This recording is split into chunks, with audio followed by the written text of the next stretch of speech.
Alrighty. Hello, everybody, and welcome to the party. I am your dungeon master and host, and my name is right there. It's beneath me. I am the Bardic Knock. You can find me on the Twitters at the Bardic Knock, and there's a Patreon if you're very kind and all that good stuff. Tonight we shall be playing some Dungeons and Dragons, specifically the 3.5 edition. So, cast your mind back to the early-ish 2000s, and remember when we all decided numbers are the way to do everything, and we also wanted to be capable of doing really outrageous things with numbers. So that's what we're doing. If you don't know the difference between this and 5e, it's basically the same, except there are more things and the numbers go bigger. That's pretty much the difference, right? I don't know. I never played 5e. More or less. It's mainly because this is just a version I know. So that's what we will be doing. Before I throw it around to these various lovely faces you can see on the screen, and they will say words, usually their names, I'm going to do the normal sell on the channel, because money is nice, and it would be very nice if you donated money. So if you like us or me or anything that takes part on this channel at Welcome to the Party, you can subscribe. And we have 3 tiers of subscription here on Twitch. They're tier 1 for $4.99, which will give you access to the WTTP D20s. Is a great little emote to take out to the world of the internet and be like, hey, I support those guys and gals and everything in between, because I don't know the general term for a collective group of that. But I recognize they exist, and I support them in their existence. So I think it's a group of that's. them, Sure that's the I technical think term. that's the word. Yeah, let's go with that. Thems. Them's peoples. Yeah. And yes, and for tier 2, for $9.99, you can get access to Michael the Mimic. It's a delightful little mimic, just sits there as a chest and then it goes, "Ah!" and attacks your face. Or, you can tame them, much like the Tuesday game does, the Mimic Nights. They've got a whole catalog of mimics. They're doing like a Pokemon challenge. I don't know what they're doing. They're just collecting mimics. It's genius and hilarious. So, Mr. Mimic. if you like mimics, go check them out. If you really like mimics, get a tier 2 subscription so you can throw mimics everywhere in all the Twitch chats across the land. And for tier 3 at $24.99, you can get access to Crits on the Rocks. If you enjoy crits, if you enjoy alcoholic-looking beverages with polyhedral shapes in them, denoting the highest possible value, you should consider Crits on the Rocks. Well, thank you. This has been my TED Talk. Now, we are 2 people down at the moment. Varco is vanished into the ether. He will either get in touch or he won't. We're uncertain. And Blake is off cleansing himself, so he'll jump in when he can. So, aside from those people, there is a face on the stream who you probably may not have seen before. It's right down in one of these bottom corners. I don't know how the spacing works, but that would be our lovely, lovely Rebecca. Rebecca, we can see your face. Can you please make sounds and words to introduce yourself to the lovely people on the internet? Oh, okay. No. No is a sound. I'm Rebecca. I'll be playing the half-orc bard Primrose. I think monk in training now. I don't really know yet. I think you're a monk in training. Okay then. You threw a few There we go. punches. That counts. Yeah. I think that's what qualifies someone. Yeah. You punched kid in the face God knows how many times. I did. I think 3, and it was glorious. So that is a Johnny. perfect segue to our next person to introduce himself, the recipient of said face punches, Cody. Who are you? Hello, I play Kid the Dark Horse, 16-year-old 2-part fighter, 4 parts wizard. With a magical pearl that has been surgically implanted with a hammer into his mouth that allows him to have a much deeper way of speaking than his normally nasal shrill voice. As it happens, he is the best at fighting underwater, or so he believes, and he'll get the chance to demonstrate that from behind all of the party today.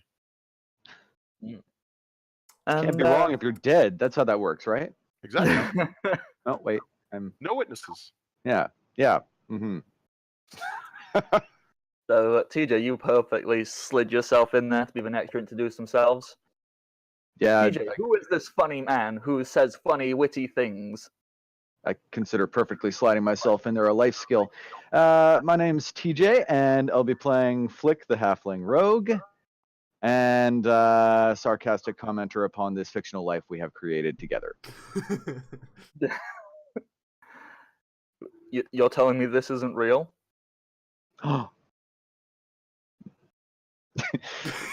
I'm sure all the different characters are actually inside your head, Matt, but we're just benefiting from your insanity. Yes. Yes! Take that, therapist! You said nobody real would ever like me, but these people really want to use me. And finally, probably the most patient of this entire group and the most mature. Sure, we'll go with that. What's up? My name is Archer of the Eye. I'm playing Kildor, the Null Knight, who is learning to actually think ahead. So there's that. I mean, yeah, kind of. I mean, he prepped all of the weapons for everybody. So He did. True. He did stuff. So, progress? Question mark. Did I get one of those crossbows, by the way? Yes. Yeah, you all got one. Okay. It's considered it's a An light oversized weapon for crossbow, me, right? so it's Oh, no, it's a light crossbow? Okay. Yeah, it's a regular light crossbow, which is heavy for you. Is it a heavy or a regular one for me? For you, it'd be considered heavy because you're Okay. small, but the Yeah. damage Itty is bitty man. normal light crossbow. Okay. So, yeah, that's all the people who are currently here. Blake might be joining us later. Varco. No clue. Real life is a bitch, and we know that. So, who knows? He might get here. He might, be fighting a dragon. Hey, we're only going underwater with like a third of the party actually being able to breathe underwater. Who needs the druid and the sorcerer? Yeah, you'll be Exactly. fine. I'm sure neither of them would have had anything they could have done to help us. Not enough. So, TJ has you guys. promptly reminded you lovely audience viewers, especially you, Kevin. I know your memory's been a bit bad since the accident. So, yes, we are currently underwater. As you can vaguely denote from the map, there is a bird's eye view, which is on the right-hand side, and I don't know what you call the other view, like side on, so they can denote how deep they are currently. However, there is also water above all of this, but this is just the actual lock itself. So that's where we will be diving in, because where we ended up last time was right as combat was getting started, because as our fearless heroes and Flick jumped in, they caught the attention of 3 fish peoples who do not look particularly happy to greet them. Well, one of them has a burning crossbow bolt through his chest. So yeah, This is probably true. not. Probably not very welcoming. And just for reclarification, who has the rings and who is holding their breath? Thank you. If memory serves, Like Primrose Putting a ring and on. Barker have got the spell water breathing cast on them, so they are fine. Correct, yeah. Whilst Flick and Duratata have the rings of water breathing. Kid Zindrix and is a shark. Keldor are holding their breath, along with Unst, and Zindrix is a shark. Okay. It's just a shark. Zindrix is Shark. These are normal things that happen, apparently. And speaking of that, I just need to quickly load up the stats for a shark, because Zindrix is actually first on the initiative order. So, whilst I load that up, how's everyone reacting to all of this stuff going on? Obviously, last time, Flick, you were making contact with Keldor to be like, "Hey, do you want the ring?" Keldor waved me off. Yeah. Yep. Well, kind of like looking around, everybody like bubbles coming out of my mouth, like just keeping his mouth like he doesn't realize he can breathe yet. He's still holding his breath, like. And he just looks around at everyone with bubbles trailing out of his face, and he is like, "Okay, like, are we doing this?" kind of look. And he starts reaching for the crossbow and pulling that out and putting a bolt in that, I guess. And that takes a round, I assume. Okay, come on, SRD, don't be mean. Is it a light crossbow or a heavy crossbow? It's a light crossbow, but I'm small. Light crossbow, yeah, that would count as a bigger sized. What am I doing? I'm literally sat here with a book on my lap and I'm trying to load it up on my computer. I just had a senior moment.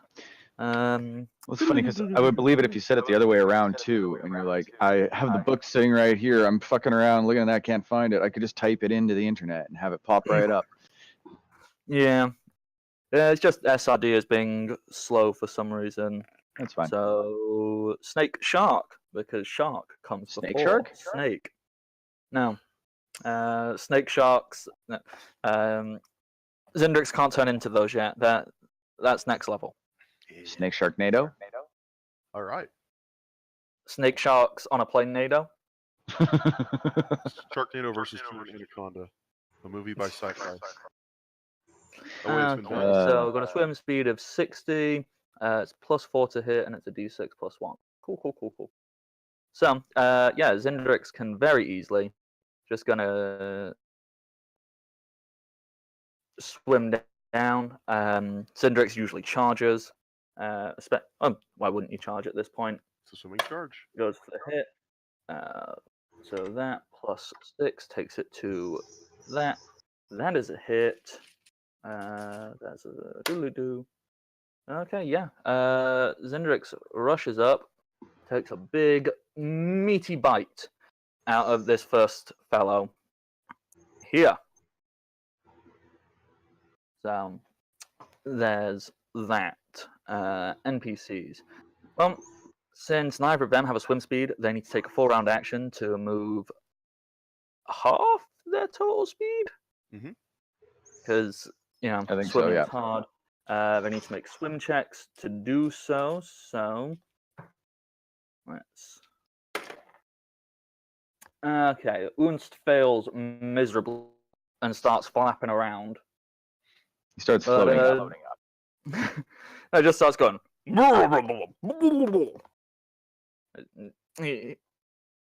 not so great at it. But Duratata can move half her speed. She's little, so only has a speed of 20, so she can move 10 feet. So she is going to descend 10 feet. Kid. Okay. I will go ahead and roll for my swim so I can get down because I see the fight and I want it to happen. So, following the torch that I dropped, I am swimming straight down. Yeah, that's a success because this is perfectly still water, so you only need a 10. Right. That'll put me right about there, I think. Yeah, that's pretty much it. Okay. Keldor. Alrighty.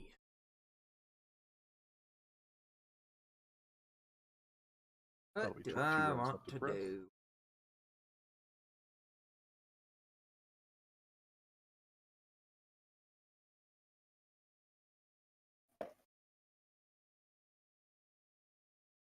Alright. I'm going to reload my crossbow. Mm-hmm. Move action. Shoot the same guy again. Okay, I believe that was the Yep, 'cause that's the one that's taken damage. So that's the middle fish person. And then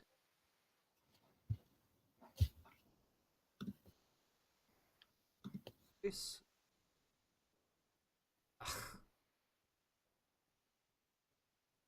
Okay, so 8 damage in total. I can do the maths. Yeah, he ain't looking so hot. Alrighty, guys. He's looking quite hot with these, shards of, well, not shards, these arrowheads that are heating up inside of his little fishy body. What's up, Blake? Uh, Welcome back.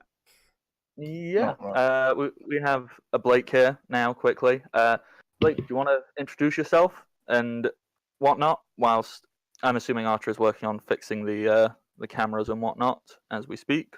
Now, keep in mind, as you introduce Yeah. yourself, you do have a mouthful of Kuotoa at the moment. I can simulate that sound, at least in an understandable manner. So, but my name's Blake. I'm playing the Wild Elf Druid, Zendrix. I'm currently a shark, eating people. Well, eating fish people. Yeah, you are. People. That's actually a very contentious point in this game already. Yeah. We covered that when we slaughtered the tribe of goblins. Yeah. They're small and green. They're not people. These are kind of a grayish color, Except for meat sprinkles. except for meat sprinkles, although he is as green as they come. The only In many person. ways. No, he's got a bit of a pinkish hue to it. Does he? Been reformed. Yeah, I guess. Might have a little bit of halfling in him somewhere. I know he's got some Kuotoa in him, at least the toes. Oh yeah. Been reborn by love. He's gonna have about 6 inches of halfling steel in him later. No, that's not a euphemism, Matt. Are you sure? Because it really sounds like one. We're writing slash fiction now. Oh god. Oh, good lord. Here comes Keldor. Keldor, the underwater man. The only Sorry, one ever. Just in my head, I've got Flick going. Look, I can see the fan fiction now. As Flick gripped his steel heartily, sharpening the edge, approaching closely to Meat Sprinkles, he said in a hushed voice, Oh my god, oh my god, oh my god, oh my god, oh my god. "This is only going to hurt for a second."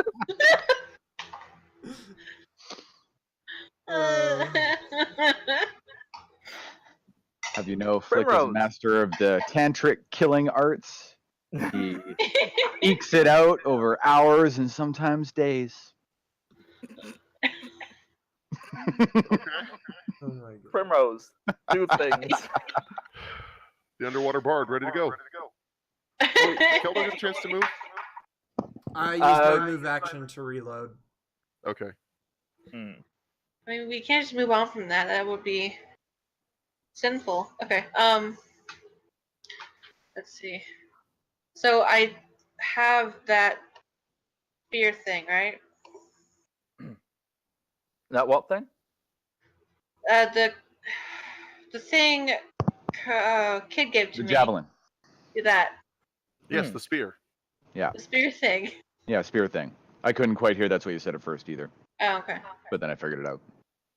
Is it coming through clear? Or is it like how Yes. was it was? You're Okay. good. Okay. All right. Cool. Whatever issue there was may have been fixed then from when we started the stream, months ago.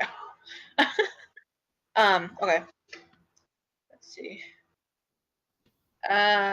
What is swim speed? Half your normal speed, right? Well, If you yeah, use a full round you action, need it's to half. make a Otherwise, swim it's a quarter. check. Oh. And if you're successful, for a full round action, you can move like half of your full of your speed. If you're only using your move action, you can move a quarter of your regular on land speed. So for you, that'd be a quarter of 30 feet. So that's maths. That's like It's like falls 6 into feet. 30 something. goes 7.5. So you can move 7.5 feet if you make a successful swim check. Let's watch as I fail every single swim check for the next 10 hours. Yeah. We're playing for 10 hours now. Like the next consecutive games that add to the 10 hours. 14, Absolutely that okay. is successful. So you can either use a full round action and move 15 feet, or you can move and then, so you can either do that or move 7.5 feet and do something else, a spell or an attack if you want to, or anything really.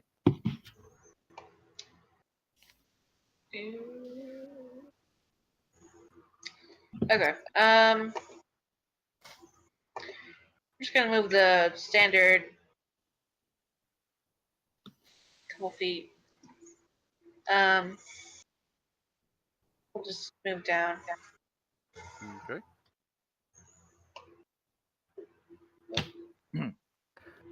And Move 5, and you still have a standard action. then you doing anything else? With water breathing, you should be able to use all your spells underwater with no problem. Okay. Yeah. That's convenient.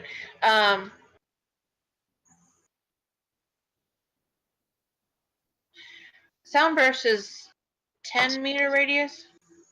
10 Or foot, feet yes. 10 foot, okay. Let's see.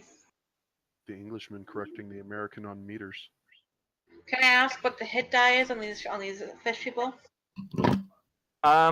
That's not something you would immediately know, because obviously that's but you can look at these things. You can go, okay, these are not weak looking things, and judging from what you've seen so far, Keldor has shot one twice and it's still standing. So you were from trying to transfer meta knowledge to in-game knowledge. You could probably easily assume they at least have 3 hit die each, at least. Okay. With Zendrik's knowledge nature check, we know they have it at the very most 7, because that would have been enough to give us our name. Okay.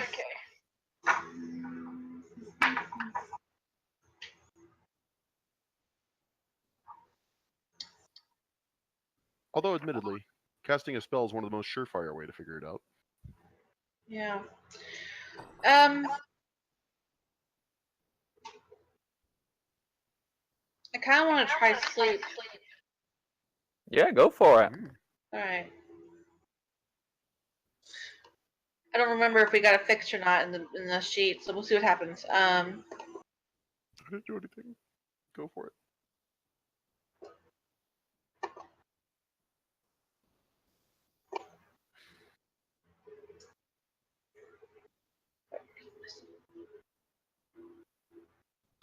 Oh, I didn't add to my sheet yet. Well, that explained everything. Cast cast sleep. How do I do that without a macro going on? Well, we can say what it does.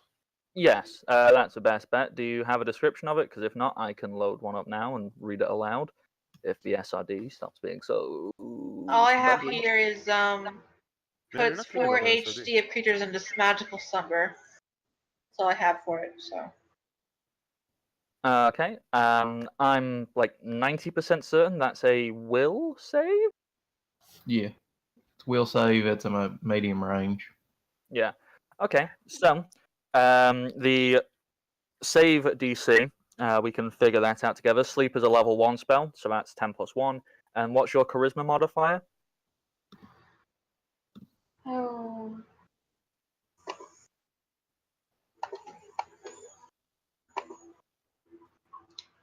Two.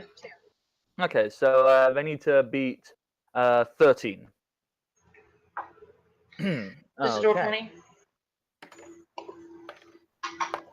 So just a d20? You wouldn't roll it. You don't need to roll anything. Oh, okay. They're rolling stuff. Yep. Okay. This fellow over here. What would be an appropriate one? Is I can't see one that looks. Yeah, you know what? We'll say that. That's the sleeping signal. That little fellow starts to drift off, and it is struggling to keep its eyes open, and kind of nods and starts slowly floating up as it sleeps. The others seem to be fine. Okay. How is sleep broken? Usually, if you think that like in real life, if someone slaps you, you're probably gonna wake up. Okay. Throw some water in his face. Oh no. Although we That'll can't, work. although they are considered helpless at the moment, so we can perform a coup de grace if we're close enough. Exactly. You can swim up and murder them, much like in real life. Go up to a sleeping person, stab them, probably gonna die. Probably. So yeah. Just trying to limit the amount of people we're at to fight right now. Good So strategy. yes, there is one helpless little Kuotoa who you can murder.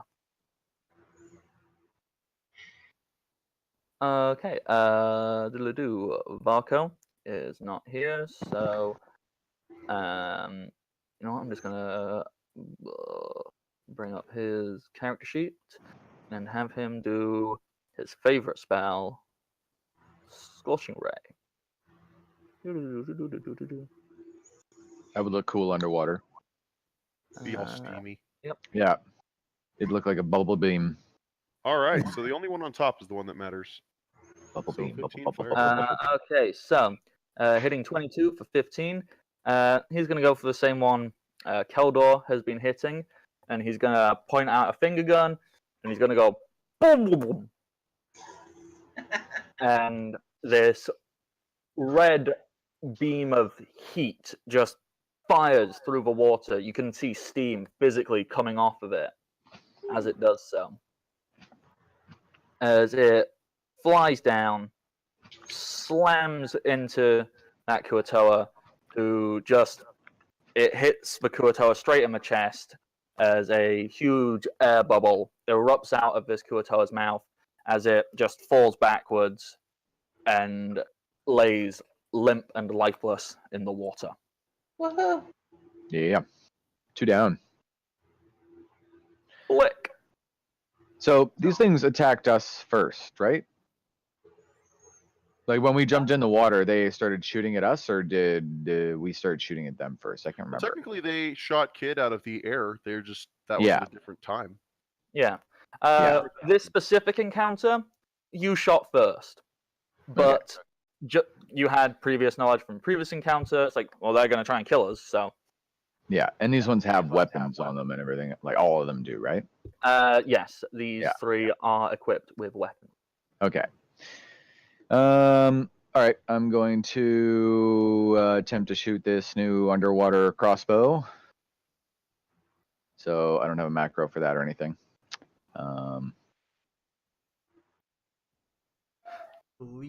Okay, so we can just quickly do the maths on that. So that's what? D20 plus your BAB plus Dex. Okay. So simple enough. Just make a range to-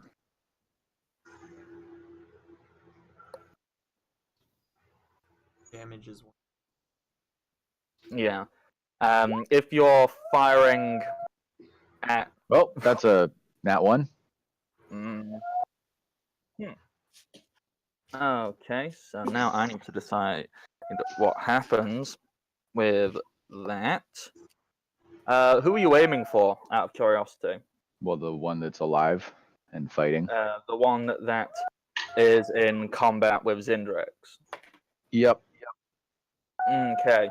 As you fire, trying to adjust everything, the recoil, which you are not remotely expecting being underwater, throws off your aim, and you hit Zindrix instead. Roll damage.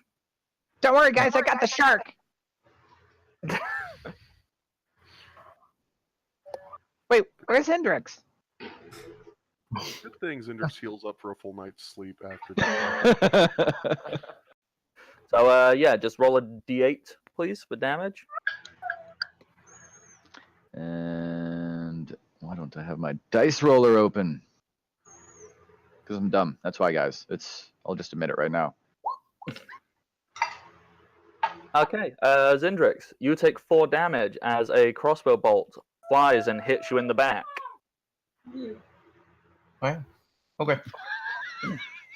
That's cool. Fuck. That's fine. Not quite what I was going for, but it happened. So You hit something that matters. Okay, Fishy's turn. This Kuatoa, yes, is smart enough to recognize when it is outmatched and outgunned, and is gonna start making a run for it. So it is using a full round action to flee. If you would all like to make a spot check, please. Here comes the spot. Underwater with the So fourth good place. at this. Yep, so that's good. about what I expected. Wow, a 2. Okay, so 1, 10, 10, 12. It's a good thing Pilgrims have dark vision. No Guys. redeeming factors here. Guys! Nobody's paying attention to the runaway fish. Oh, it's running Yeah. away. The thread. So, I what just you shot all Zindrix, see- so I'm preoccupied. And Zindrix is preoccupied because he just got shot. Right? Too busy trying to finish him off. No. What you I will just see is imagine- you see this fish kind of, fish man, swim right down to the bottom and then just disappears. Which one of your dogs is being murdered? No, it's just one of the dogs being really pathetic because my boyfriend has stepped out to have a cigarette and he doesn't like that no one's paying any attention to him. I'll just push him through the screen. I'll pet him for a while. Bodily shove him through the screen. Yeah. Willy Wonka that shit. Okay, so let me do. Yes, Fishy vanishes. You can either drop out of combat and go and take care of the one remaining, or you can stay in combat and engage and do a pursuit whilst I go and get this dog who is misbehaving. Okay. Kid's gonna go ahead and take. Talk 10 amongst to go through the yourselves whilst water. I do that. Cool. Will do. Kid's gonna take 10 to get through the water with no problem. He's gonna look up at Flick and he's going to hold a finger up, or down.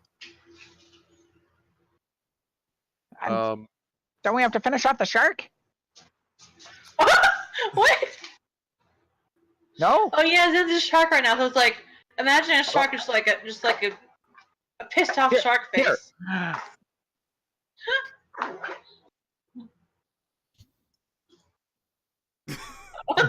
The good station.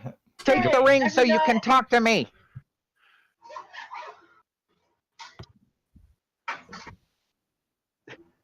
Okay. Keldor grabs the ring from Flick, puts it on, and says, "Shark is Zindrix." Oh. Takes the ring off and hands it back. Sorry, Zendrex. Oh, right, I can't talk. Sorry, Zendrex. By the way, Okay. So, now I'm back with sidekick. Gonna be a good boy, bros. Okay. It's okay, Bruce. We all love you. Feel the love of the internet. Oh, it's okay, bros. Huh? See, people like you. Say hello. Bruiser, that's even better. Yeah. I thought it was like Bruce Almighty. Say hello, bros. Oh boy. That's all I wanted. Now he's smiling. No, he's smiling because you can see the three girls who are just coming to season. Like, he doesn't care about me at the moment. He is just wanting to get at the girls. Bruce, you're 15 years old. You're too old. You're not allowed. And they're too little. A teeny tiny little dog is. And you're big. You'll hurt them. Wow. He's the big guy in the place. That Yeah. says something. He's looking at me. Like, what'd you say about me? Call me Bruce for a reason, bro. I'll Bruce you right up. Okay. So, kid, you were going and you were performing a coup de grace on this fellow, yes? Yeah, I looked up at Flick to see if he wanted me to spare this one, and he didn't give me an accurate symbol, so I just. I had no idea what the fuck you were trying to say. That's okay. It's underwater, and I can't really talk. So. Neither as a player nor as a character had any fucking clue what you were trying to say to me. Like, up, down? Yeah, I don't care. Yeah. And if memory serves off the top of my head, coup de grace is double damage, right? Yes, double damage, and if it doesn't kill them outright, to survive it, they have to roll a fortitude of the damage dealt. No, that's okay. They are dead. Cool. I'm just imagining kid trying to communicate in overly complicated things the rest of the time they're underwater. Just like, no. Oh yeah, kid wrapped the chain around its neck and then pressed down with his foot on its neck. I was just about to ask, how are you murdering this thing? Oh god. full-on guillotine. Flick might be all right with this. It's basically I think it's called a garrote. Mm-hmm. Yep. Only with a spiked chain in his foot. Yep. We've had some experience with Garrett's on this show already. Mm-hmm. Yeah. So you do that. You pierce this peaceful, sleeping fishman's throat. Wakes up for a moment. Goes, A little bit of remorse. His mouth fills with blood as the light drains from his eyes, and his body goes limp and begins to go a little bit floaty. Bruiser. Shush. I'm gonna give him a little salute, and I'm just gonna think to myself, I would have named you Fish Flakes. I'm not sure if he's going to be upset when I murder this whole coterie of things he's going to bring hanging onto our group, or if he's doing it specifically so that I will. That's why he looked up at you, because he knew that you didn't like meat sprinkles. So Okay. So that's that taken care of. I'll just clear. So Eldor is gonna swim to the place where the fish vanished. Search around that. Do any of us know where the fish vanished? Somewhere down at the bottom. We know he went roughly down there. Yeah. Okay. I just need to count how many because are you guys keeping track of how many rounds you've been holding your breath? Yeah, I'm probably near the end. I'm gonna angrily scream into the barrel as I come up and get some air. Okay. I'm going to start swimming down, and I'm going to deliberately swim around the outside of the cloud of blood.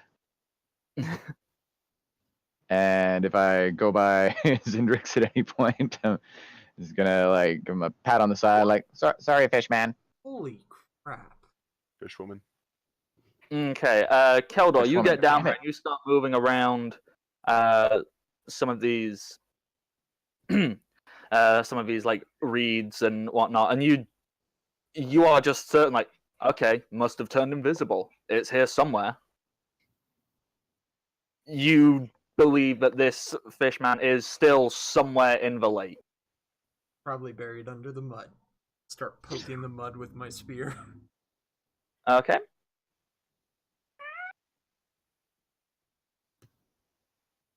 All right. Now that I'm down there, can I make a search check to help? Please do.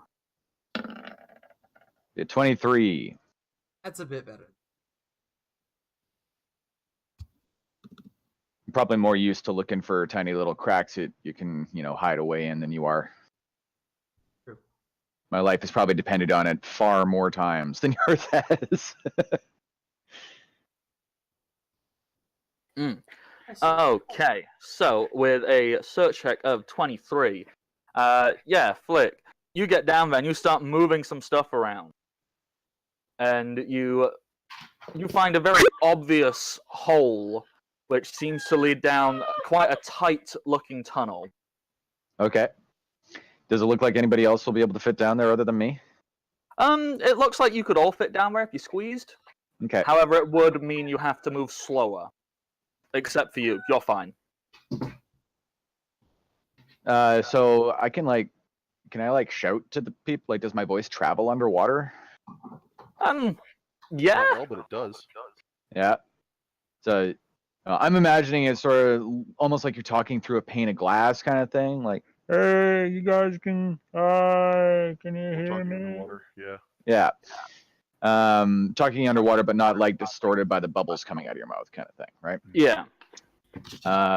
So I'm gonna turn around and catch everybody's attention as much as I can down here, and I'm gonna point down to the hole. And I was about to open my mouth to yell, and then I'm like, you know what? That they can probably hear me too.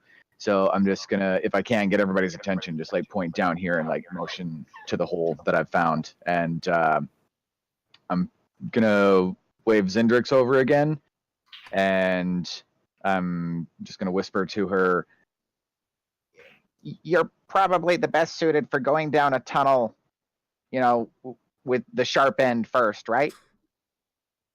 I can't really speak, but I'll give you some sort of a shark nod. Yeah.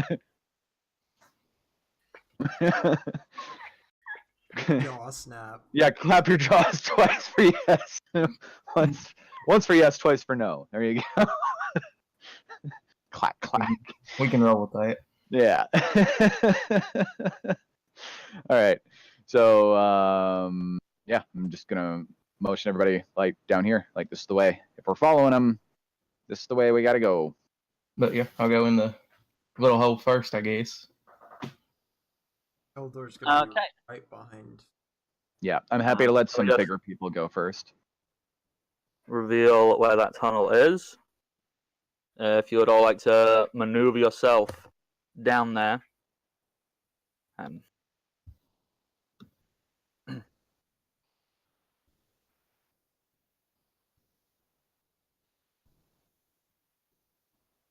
Did my breath in the barrels completely restore it, or? Sorry, can you repeat that, please? Sure. Would I get any certain amount of rounds of breath back from the barrels, or was that Yeah, even you an know idea what? that worked? Get 5 additional rounds of breath holding. Okay, And that then was I way probably got less than 5, so you're back up at full, right? that works. 20, I think, is what I'm at the moment. I actually had the That ring counted the on amount of for a time bit, underwater. so I'm. Yeah, when you put the ring on, Reset. it resets you to 0. Cool. There should be about 3 barrels left. If Unst is down here, trying to shuffle up to the front, I'm going to point at him and be like, No, you guard the rear. We need someone heavy at the end. Yeah, okay, so you want Unst at the back. Yeah. Where do you want Varco and Duratara? I don't even care how the rest of them are arranged as long as Unst is at the back. Rebecca, you can, if you want to jump into this line somewhere, you're welcome to go. Pretty much anywhere you like, I think. But Are we about to go down a hole in the water? that's Yes. that's what I was motioning everyone to come down. Let's this is where the drain is. Let's go. That's kind of crazy. I'm like, how long does that swim spell last? Or that breathe Hours. spell? It's 24 hours, or something, isn't it? It's yeah. a decent amount of time. Water breathing lasts a decent amount of time. It's like this. It does like I think this is. there's this internal fear I think every person who can't breathe underwater would have of like going underneath, going in a Oh, yeah. tunnel where you can't get out easily Yeah. without Except Kid. breathing. All And he right. always imagined he might die Well- this way, so he's just kind of embracing it. Oh, good. At least we can be part of your suicide plot. Like you can talk, Primrose. You can state these concerns if you want. Like that's why I was sort of leaving it open when I was trying to get everybody down there. Like I think, Although it does burn valuable rounds of breath. for you guys, yeah, but we still have Yes. 20 rounds of breath. oh, okay. Well, I'm just gonna keep my mouth shut then, because I don't want to die. Yet. No, you're not gonna run out of breath Oh. because you have the water breathing spell. You are Well, fine. what's my But for the- concerns? Yeah, so you can say whatever you want, but what Cody's saying is that it's the longer we sit here talking, the more rounds we're burning on the 3 people that don't have anything affecting them. Speaking of which, I'm going to use another barrel. I think they would say that, like, I think Primrose would say that while they're going through the tunnel. Of what I said earlier. Like, Yeah, this seems like a bad idea. Bad idea. going through the tunnel. I can't. What's the accent again? God damn it. I like mine because all I have to do is just like go to like the back of my nose. It's right there. Just go up. Yeah. Let's see. It's like I don't remember it, so Primrose is gonna sound off today. That's It's okay. because they're underwater. That's why. Yes. Exactly. I love the idea that when Primrose goes underwater, she suddenly gains an American accent. Yes. It's the Don't you know ring. this is what happens to all Russian people? Everyone sounds the same underwater. It's the funniest thing in the world to me.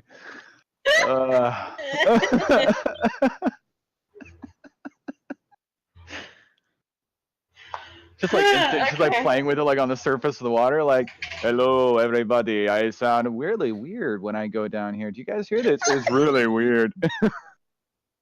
Every time you go up and down, it's a different accent. It's not even go back to hers. It's a randomizer. It goes from Russian to Scottish, English, or to American to like Chinese. It just doesn't. It doesn't. Fucking Jamaican Primrose. Kid's going to look at Primrose, and he's just going to...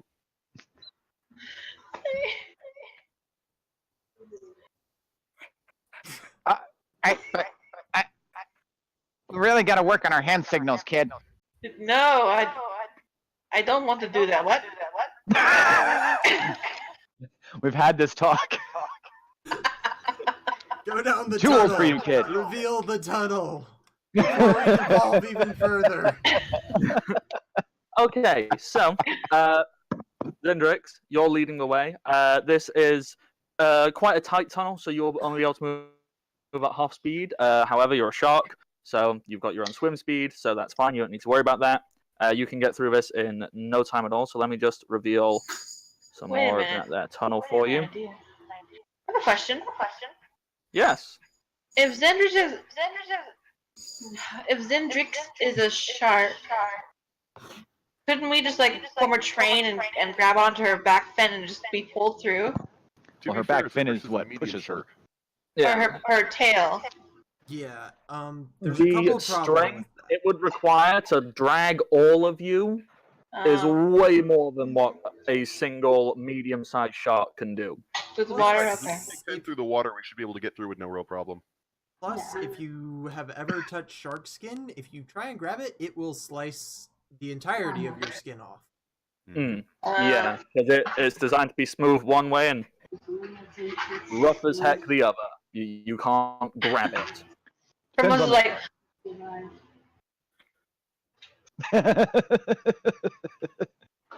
Okay, whatever. ignore me. Alright, let's move Alright. down the tunnel. But yeah, I'll move slow enough to where the party can keep up. Blah, blah, blah, blah, blah, Are you blah, blah. gonna reduce yourself down to the party speed? So with all of them having to squeeze through, with the exception of Flick and Duratara, who can just pass through it without their speed being impeded, that reduces them down to a full round action of being able to move 7 feet. So they can literally move like a square and a half every Except 6 for me. seconds. I have a question. Because I'm faster. Are the walls close enough to where we could potentially use them as push-off points? Yeah, that's what I was gonna say. I'm In gonna what way? To like put your legs against them and kick to propel yourself further? Well, I'm Basically, wanting to see if maybe I could crawling. make an underwater climb check to see if I can climb going down. Like pull through. Yeah. Yeah, basically like not use swimming, but just like crawl along the bottom and pulling ourselves down. I don't think it'll be any faster. It won't be any faster, but I mean you won't have to make swim checks. Yes. Yeah. I'm Yes, going that's to. very genius thinking. I like it. Yeah. So yes, you can do that. All right, underwater climb check, go. Yeah, absolutely fine. You can pull yourself through. I'm Just going to reveal- take out my daggers and just like use them as almost like climbing hooks kind of thing. Yeah. Once you get through this first very tight part of the tunnel, you notice it starts to open up a little bit, and it gets a lot easier to get through, and you can return to your normal speed. Roll another nat 1. Okay, Flick. As you try and do this, your hand slips, and you cut it open on a rock. You take 2 damage. Okay. And you are bleeding profusely from your hand. Not profusely, just Yeah. an unpleasant cut. Son of a bitch! Yeah, you got it, kid. All right, I continue after that. Alrighty. I don't just stop. Yeah. As Zindrix continues to lead the way, she does begin to see vague hints of light coming from a bit further down, as if this tunnel appears to be leading somewhere. Did anyone ever take the arrow out of Zindrix? Nope.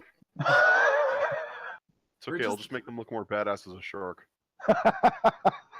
It's like in that spot where you don't really want to pull it out because it'll probably hurt a lot more than just leaving it in.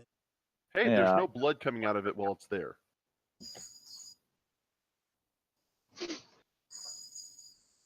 But yeah, once everyone catches up, I guess I'll move on down. I don't want to get too far ahead of everyone. Now here's a D&D question that I bet everybody's asked at least once. If you polymorph into a creature that has the ability to eat something, and then you unpolymorph, what happens? Oh dear. How are any of us able to see right now? Some of you aren't. Yeah. Pretty much if you don't have dark vision, this tunnel is blind. All right, that's probably a good Until one, I you guess. get to whereabouts Zindrix's token is. That's But, alright. you know, if you just keep swimming along and following in front. Hold on, I think Flick was...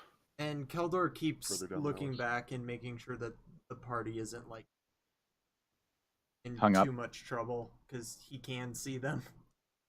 Yeah.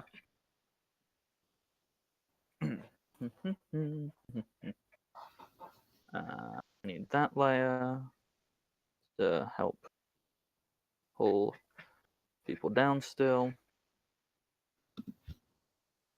And that.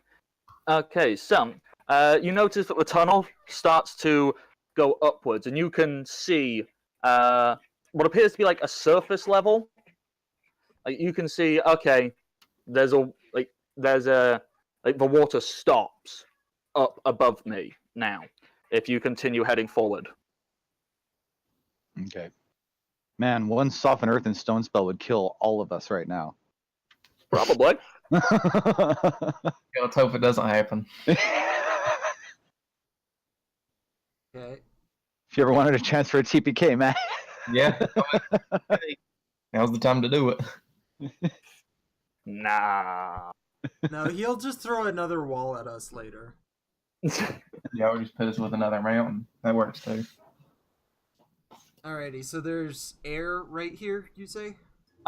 Yeah, you can visibly make out a surface.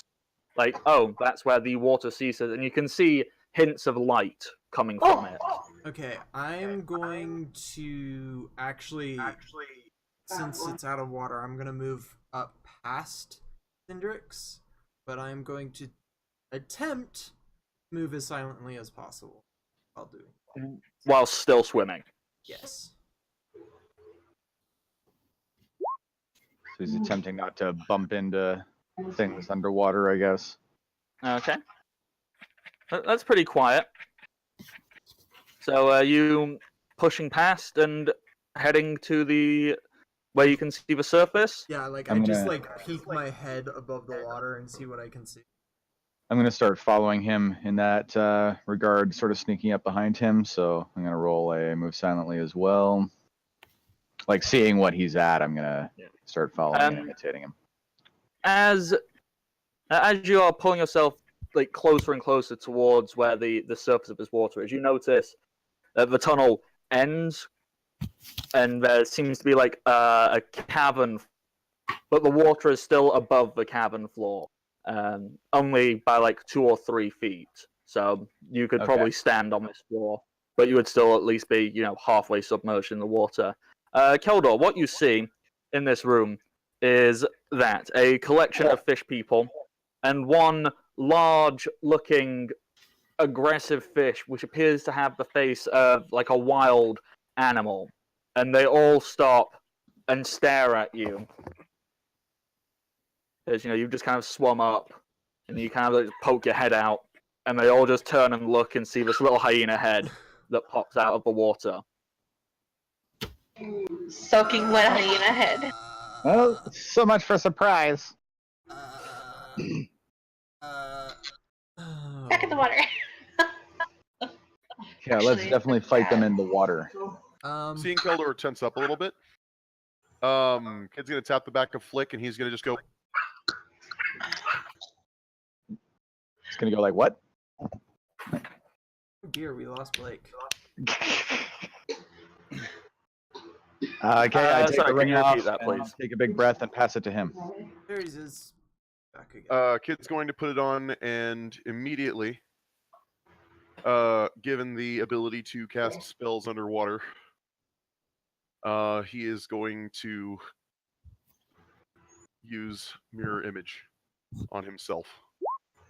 Alrighty, so that creates 3 images. 3 additional U's. Now these people aren't supposed to have those on them, I forgot.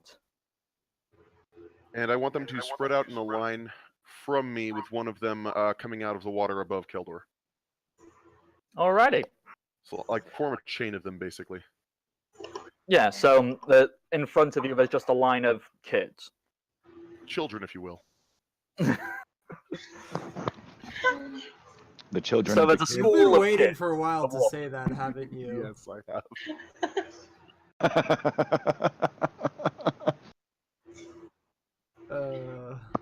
We're gonna start calling you Kite now, just make it easier. God. Okay. Well, just to try and explain this as best I can, so you can get the mental image. 'Cause I don't know if I'm doing a fantastic job of it. Pretty much like this room, like this cave, you can see.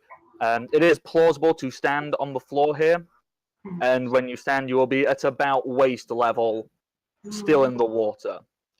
Most of you. Some of So us. once you pull yourself up from the tunnel where it's shaded in, that's like pulling up onto like a solid floor. However, it's still got water in it, so you can stand and walk and move. So you don't need to make swim checks or hold your breath in that area anymore. Seeing this, So that- Keldor is immediately going to jump up and pull out his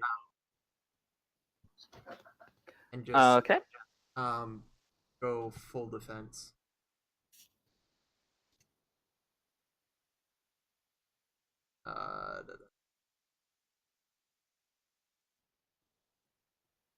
Hmm.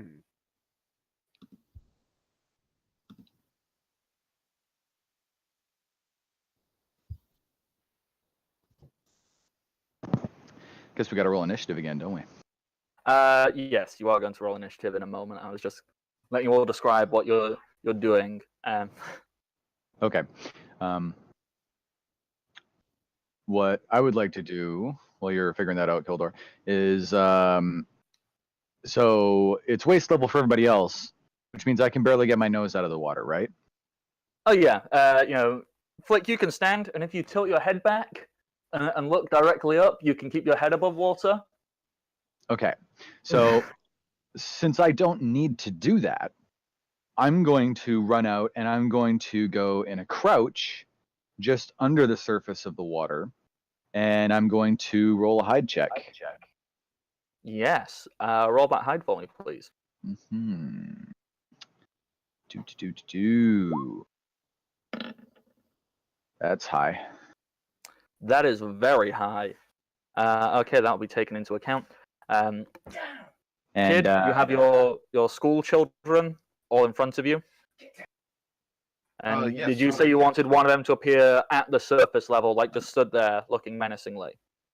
Basically, I want to stretch out to the farthest I can go with them all standing within 5 feet of each other, in a line to get up to that spot. Yeah. Okay. So that'd be 1, 2, yeah, 3. None of you saw it. I was just peeing. So there's one directly in front, one in this square, and one stood up on the surface in that square where Keldor stood next to Keldor. And Kid's going to, since he knows that these things will copy anything, he's going to basically pull out his chain and hold it menacingly, like swinging it around a little bit. Okay, cool. Obviously, I think the rest of the party has no idea what's going on because they've not peeked into this cave room. So this will be a point where I will ask for initiative to be rolled.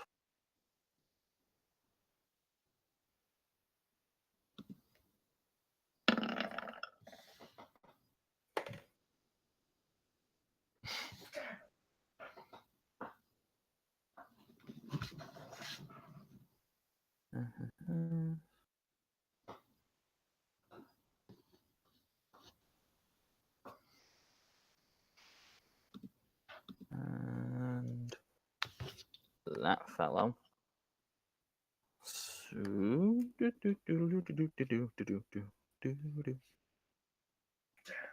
if memory serves, they have a pretty shocking initiative. Yep. And the other thing.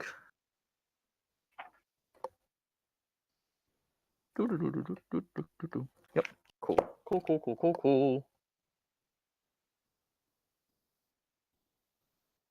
Now, your companions have got that.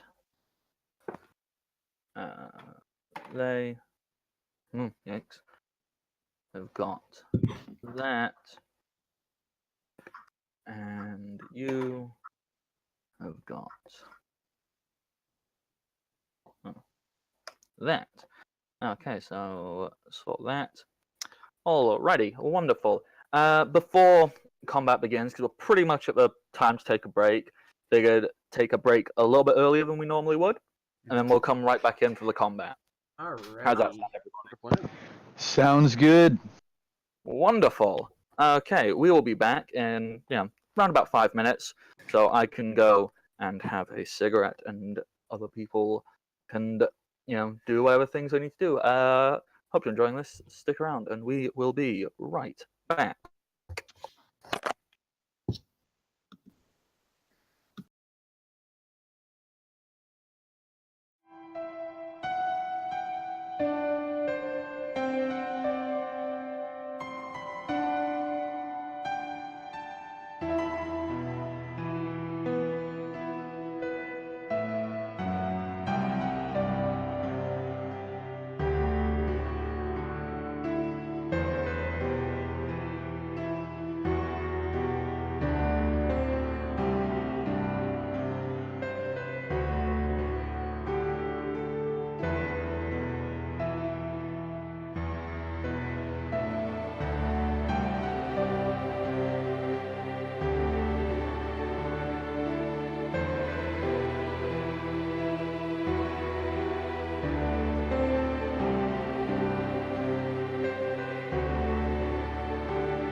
Wonderful. Well, welcome back, everybody, and welcome to the party. We were raided during our break by. Can I read it? Torn Pixie? Yeah. So, Yay! Torn Pixie, you lovely human. Thank you for the raid. Before we jump straight back into this fight, which is about to happen, do you like the stuff that happens here? And welcome to the party. Do you wish you could offer money to spice up the action here and there? Of Well, course you what's do. that? You can.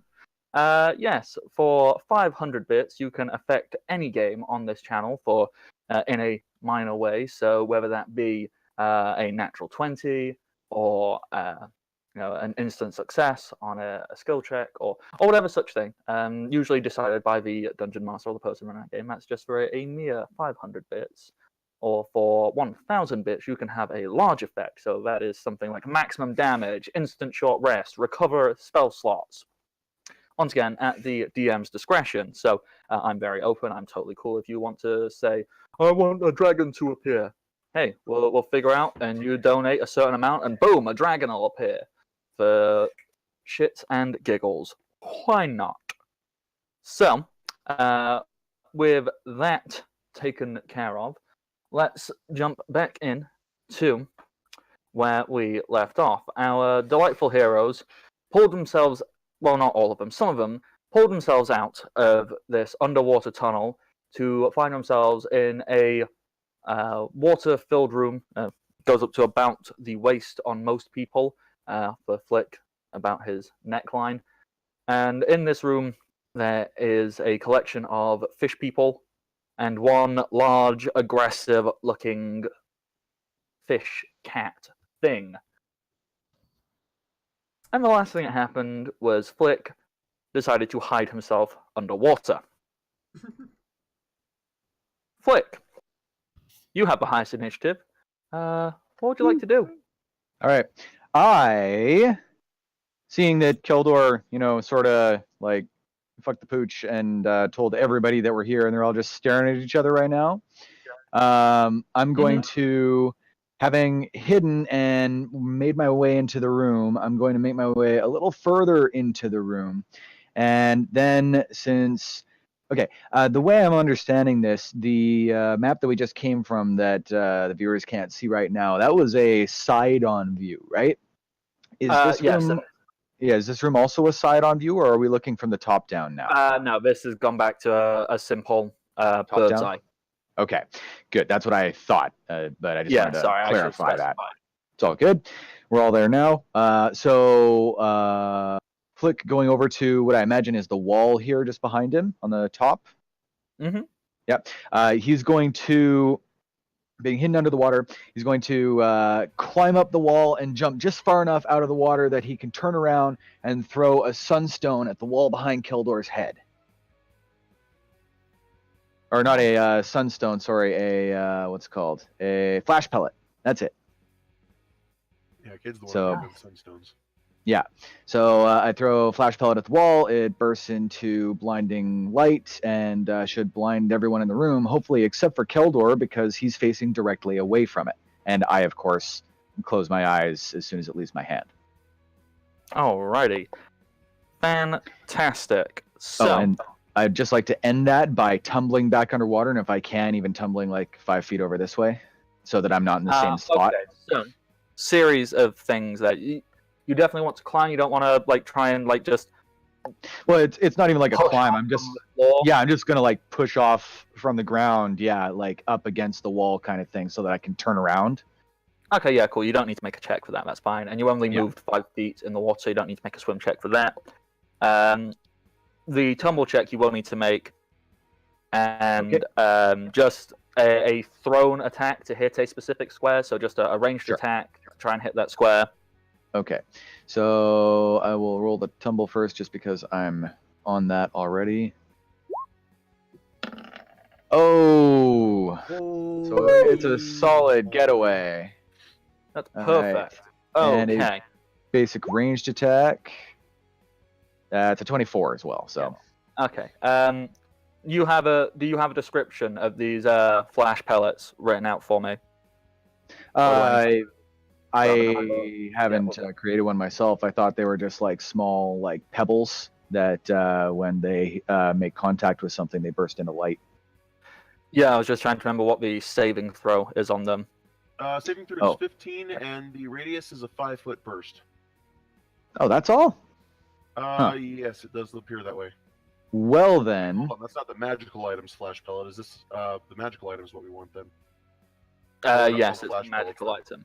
Let me see if daylight pellet is the one. I think it is daylight pellet. Yes. Let me check it out. Oh, that's significantly better. All right. Let's see. Creates an illumination equivalent to the daylight spell, but has a duration of 10 rounds. DC saving throw would be against. Actually, no. Daylight's just daylight. yeah, that's Okay. different. I didn't have those. I did have flash pellets, which are like a blinding thing. Okay, So- then flash pellets are the 50% one. Yeah, would you just allow me to change where I throw it instead of behind Keldor? I'm just gonna throw it on the ground, like here, like right about here. You would Let's see be if I better can get- trying to throw it at the person, because obviously the ground is underwater. Right. Okay. Or Then surface, a skull would count. all right, then I'm going to jump out of the water. I'm going to turn, take a quick survey of all the things in here, and I'm going to throw it right for the skull of the giant fucking beast. It's right next to the sea entrance. cat thing. Yep. Yeah. Cool. And is that? Did you say it's a 10-foot radius burst or a? 5-foot Uh, radius This burst. one's a 5-foot radius. Okay, so unfortunately, no Yeah, one won't else hit is anything affected. else. Yeah, but that thing I'm is blinded assuming- and can't take reach attacks on everything coming up through the hole. If it doesn't succeed on a DC 15. I'm assuming that's fort save, right? Yes. Uh-oh, it's probably going to ace that. No, because I rolled a 3. Yes! So yes, Plan See- success. is blinded for 1 round. So where's blind? Where's my bleeding eye? There. Gives everybody a chance to get the hell in here. Okay, yeah. The sea cat is blinded for 1 round. And for your natural 20 on the tumble check flick, I will allow you your full movement when you dive back in into the Sweet. water. Obviously, it's only half movement because, Yeah, well, quarter. so I get like one more square. Yeah. Yeah. Is it quarter or is it half? If you are swimming, it's a quarter. If you're just crouching and walking, it's half. Okay, that's what I'm trying to do, is crouch and walk on the bottom and be hidden. So I'll go half. So I'm done. Alrighty, wonderful. Kid, and your school of mirrored children. What are you all doing? Let's see. So I am going to move up and through my likenesses to get out of the water. I believe I can do that in one turn. Place myself next to Keldor. Yep. Okay. And once up there, the likenesses will spread out once again, creating kind of a Tetris shape, I guess. I'll draw it really quickly. Like that. Yeah.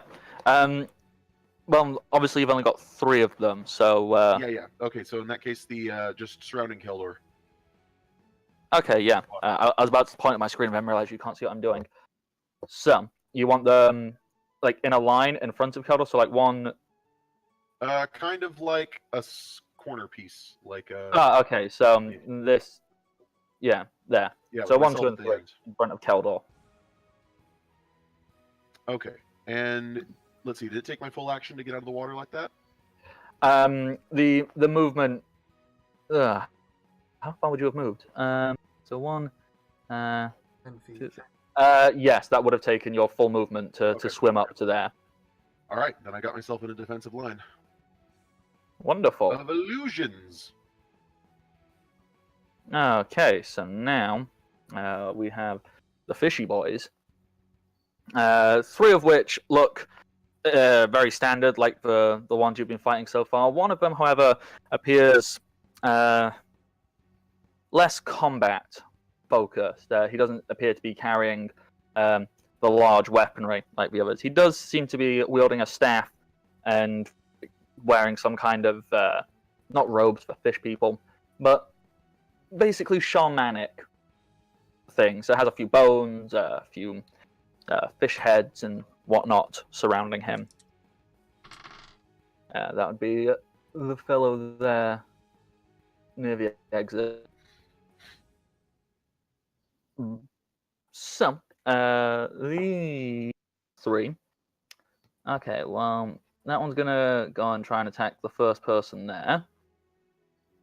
That one is gonna go and try and attack the person, like the other kid clone. And this one is gonna go and try and find Flick in the water. All right, once So, again, the they all have 13. these large two-handed spears. Well, not spears. They're more like pincers. So trident without the middle stabby bit.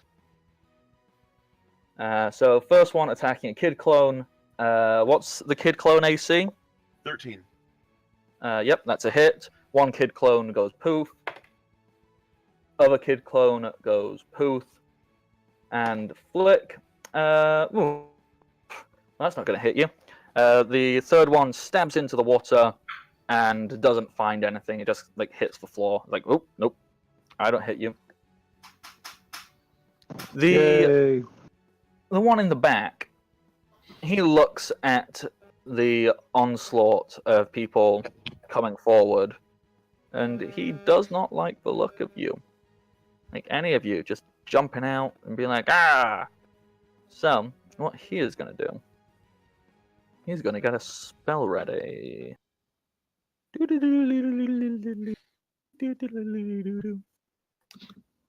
What spell is he going to do?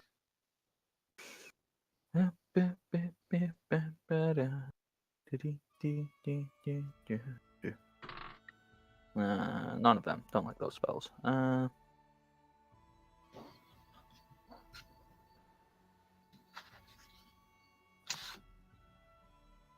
Yeah. Let's do that spell. So, he points his staff forward and aims it at Keldor. And a ray of... a scorching ray fires out from it. Keldor, what is your touch AC? My touch AC is 18. No, sorry, 19. 19. Oh, Wow. 5, Callan. Thank you for the follow. Ah, thank you very much. Callan? 5, Callan? I'm sorry if I'm...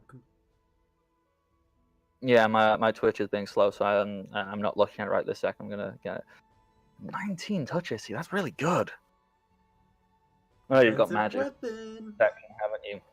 Okay, Plus, I went so defensive stat. that is a 15 on the dice. Does this guy have enough? With his dex, he might just, because that takes it to an 18. And what's his dex mod? Dex mod. Just hits 19. Impressive. That happens. Luckiest little bastard. Or Well, I unlucky. was gonna wonder if Keldor noticed him, but I'm pretty sure he noticed him. You notice him when you get shot with a scorching ray, yeah. So, 1, 2, 3. We need one more d6. Come on, magical dice bag. No, those are 8s. Need a 6. Need a 6. None of that's a 6. There we go. Wonderful. So 4d6 of the fire damage. Stop dropping things. Okay, 6, 10, 13, 14 fire damage, Keldor. Ouch. Yeah, big hit.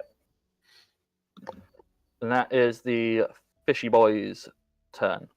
Zindrix.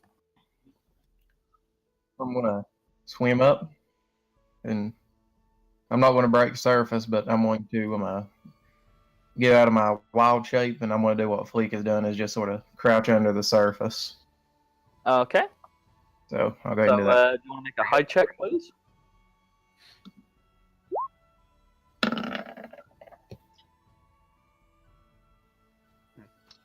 Not great, but Good enough. They're in Yeah, combat. probably They're probably not great right looking now. in your direction as of yet. and I'm just gonna get my bow ready. Okay. Keldor. You are faced by a wall of fish people. Yep. I'm going to tumble past them all.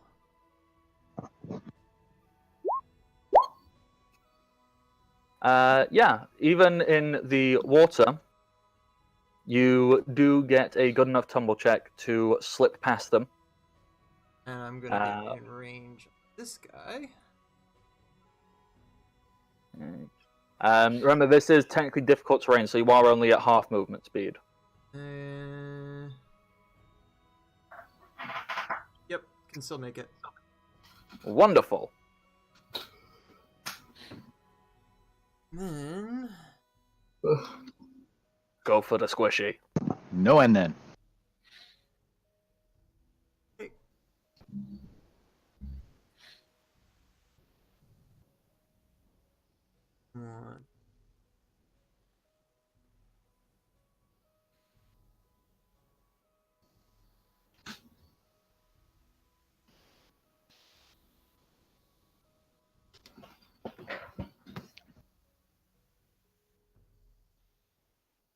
one. For 20.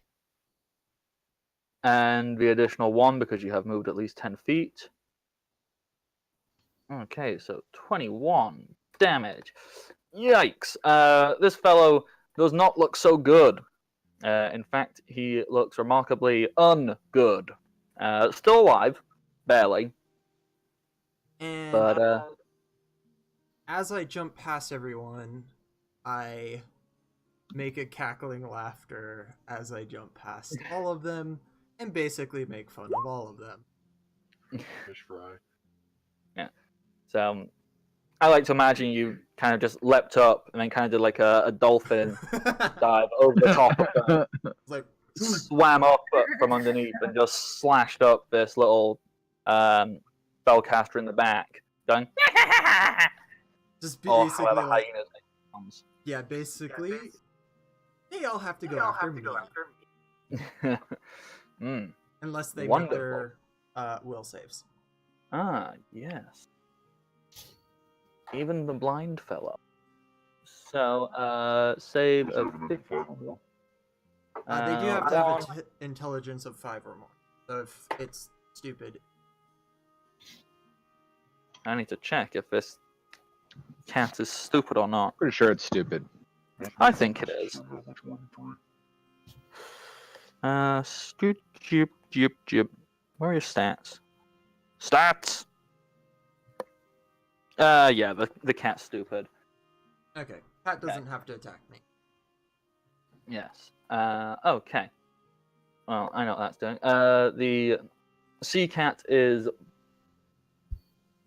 Is it stunned or blinded? I need to... They are blinded for 1 turn and then they are dazed. We can't understand what the fuck you're saying, dude. Yeah, you went really deep. You went full Metatron. Sorry, that wasn't supposed to happen yet. That's what you've been talking like for the last couple of minutes. That's why nobody's been answering you. I keep on hearing the devil talking over my shoulder. What? Gotta be All kid. right, so basically, you are blind for 1 turn, then dazzled for the next. Okay, so it's blind. It can still try and swipe, but blind gives like a minus something stupid to its attack. So it's probably gonna miss. It's gonna... 50% chance. Unless I roll a nat fucking 20. Still 50% chance to miss. There we go. If you absolutely hit the right spot. I mean, it's just batting in front of it, so it's just gonna hit another kid clone if it hits. So 50% miss chance. 49. Kid clone definitely dodges out of the way. Yeah, As Kid unlucky himself cat. also dodges out of the way for it. Yeah, they're both kind of just like, whoo! No, thank Kid's you. having to micromanage about 4 different things at the moment, or he did. And now he doesn't. Yeah, now he doesn't. He only has 2 people that he has to worry about making look real. Yeah. Okay, NPCs.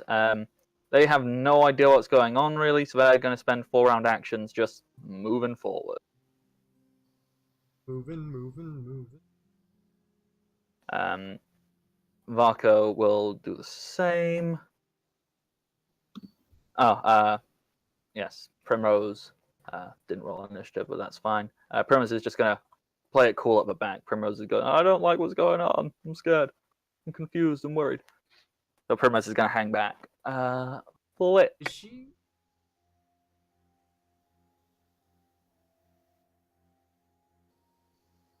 Okay. I am hidden again, right next to this guy. He doesn't know. So you've got all- underwater, so yes, you can hide very easily. And Okay. all these guys are turning and looking at because I just mocked all of them and got past all of them and beat up on their boss. So this guy is actively turning away from me. The 2 which failed their saves were this fellow and this fellow. This one in the middle, he succeeded his save, so he isn't turning to attack Helder, but the others, they have turned and are ready to attack the hyena boy. Okay, well, I'm going to just sidle right up behind this one, and I'm going to use my new ability, Flick of the Wrist, to do a sneak attack to the back of his throat. Yeah, do it. Yeah. Rogue stuff. Rogue stuff. Okay. Sneaky stab. Where's sneaky stab? There we go.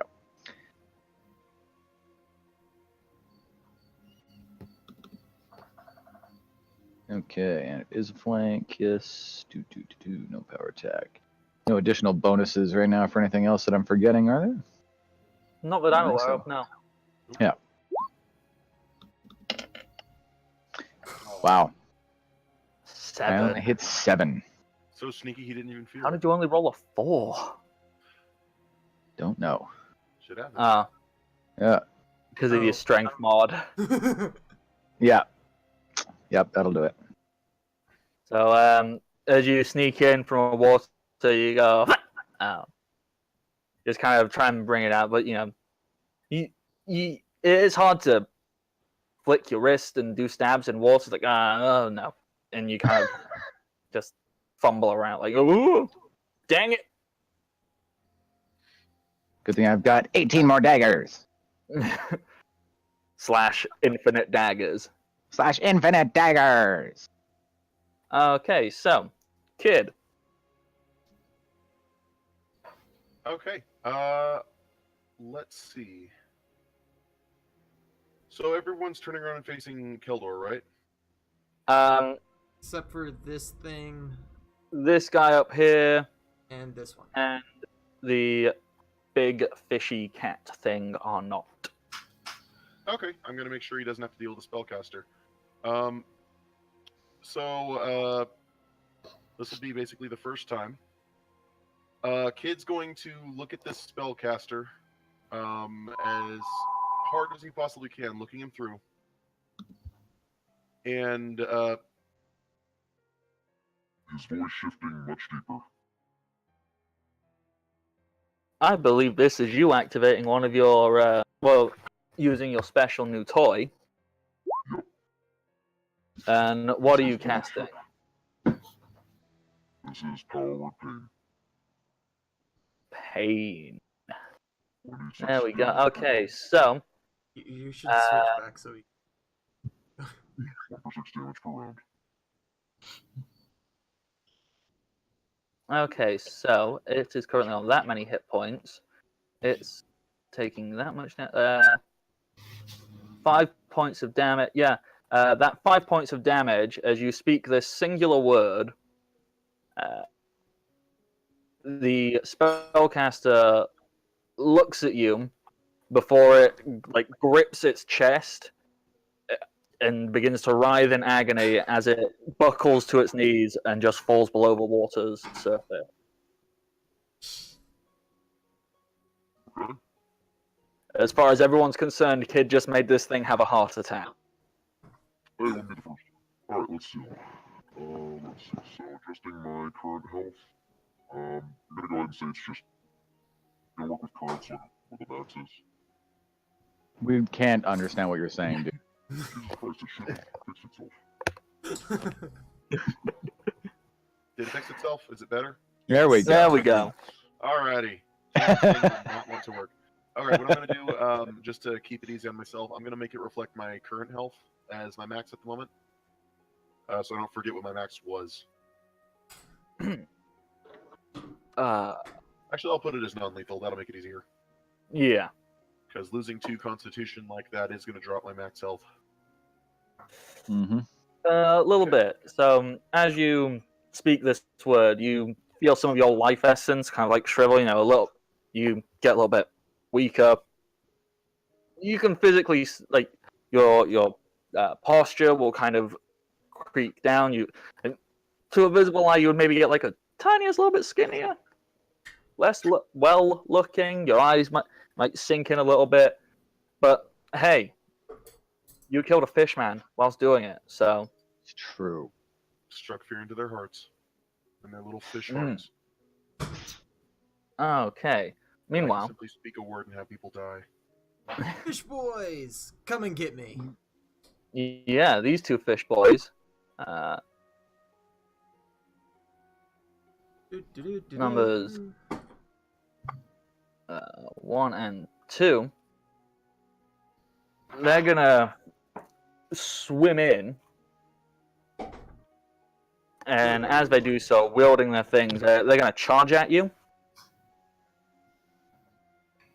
Okay. They I'm can gonna smack swim one of and them. charge because it's magical. So, in doing so, they're going to attack. What's his plus? Do I That get an might- attack of opportunity against one of them? Yes, you do. Starts first. So if I get lucky, I might even drop him. Might drop them both. Nope. Maybe. Okay, How a was that 13. You are not going to hit them, even with the charging. Unfortunately, you're just like 1 short. Okay, so So close. what's your AC? Currently it's at 17. Alrighty. Damn. So, Your touch AC is 17? No, I switch So, I have a defensive weapon, so I can choose if the enhancement bonus goes to my AC or my attack. I just switched it back to attack. That helps. Okay, so with a 12 on the die, +2 for charging, and plus that, yeah, that gets him an 18, so that's a hit. And the other one, 13 on the die, also a hit. You're going to get hit with these 2 pincer staffs, so that's 10 damage from one and 6 damage from the other. They are then both going to try and grapple you, which they can do with these staffs. Okay. So, I'm going to treat it as... Well, let me just roll one, see if it gets above a 10. Yes, it does. So it's going to count as an assisted grapple. So, roll an opposing grapple check for me, please. Come on, Keldor. Oh, that's pretty good. And, you lucky bastard. They got 24. It's like that one where like the spears are coming in, and I'm just like, no. Yeah, these spears have like grabbed, like, you know, you've been hit, you know, like one in the ribs, and like one of them's tried to go for your neck, and they're trying to twist you and pin you under the water, and you're just going, no! You're just tanking it as they're trying to like twist their spears to pin you. You're one Hulk out moment from just throwing them to the ground. Zindrix. Don't forget the other fish boy. Oh yes, other fish boy. Thank you for reminding me. He's gonna shuffle on forward and try and get rid of the final kid clone. Yep, that is a hit. So it just stabs through this kid clone, revealing just one little kid. Do I get an attack of opportunity as he moves forward? Yes, you do, because you've got your chain, haven't you? Yes. Is it possible that I can attempt to disarm him before he attempts to hit my boy? Yes, you can. This is a little bit retconning, so alright, cool. I'm going to disarm. I don't have an additional attack bonus. The type of weapon I'm using is two-handed. I do have disarm. I do have a flexible weapon. But I'm not flanking. No, you are not. Oof. He's probably going to lose that. 3. Yeah, he loses. You go stab, you sling your chain out, and you yank his staff away from him as he's kind of stood there. Like, he still thrusts his arms forward and goes, whoop! Both of the kids swing their chains forward. He's not sure which one of them did it. Yep. Yeah. Yeah, he just kind of looks up and has a shocked look on his face. Goes, whoop! Man, you called that thing a catfish? If that's what a catfish was, there'd be a lot more armless dudes in the southern United States. There are catfish that do that sort of thing. Yeah, I guess there are, but... No, you haven't been noodling yet, I don't think, have you? No, I have not. I've only seen I don't it. think anyone wants to try and noodle this thing. I mean, I barely want to fucking try it with a regular catfish. So. Yes, you heard that right. The British person is aware of catfish noodling. It's a thing. Yeah, reality TV is a thing, too. It is. Keldor. Oh no, did I just skip Zindrix like an idiot? Yeah, sorry. Yes. Zindrix, sorry. Gonna break surface and take a shot at this one. Go for it. And if it's a sneak attack, she doesn't really know how to control her spell thief stuff, so she's going to let the sneak attack damage go, and if it has a spell, it'll get stolen. First or Okay. You were hiding, so it will count as a sneak attack. And yeah, since she doesn't really know she's a spell thief yet, I'll say she doesn't know about the sneak attack and just involuntarily throws it away. Okay. Since it doesn't know you're coming, it's technically flat-footed to you. So, yes, a 13 will hit. If by miracle it has a 0 or first level spell, I'll let you choose whatever she steals. Well, let me just check what spells it would have known. Yeah, she doesn't know how to control it yet, so I'll leave that entirely up to you. Okay. I didn't know you went spell thief. That's cool. Yeah. Okay, so you can steal a first level spell, right? Yeah. Okay. Do. I can give you a few pointers on the thief side of that when we're out of the water. Okay. You, without being aware of it, have stolen the spell magic weapon.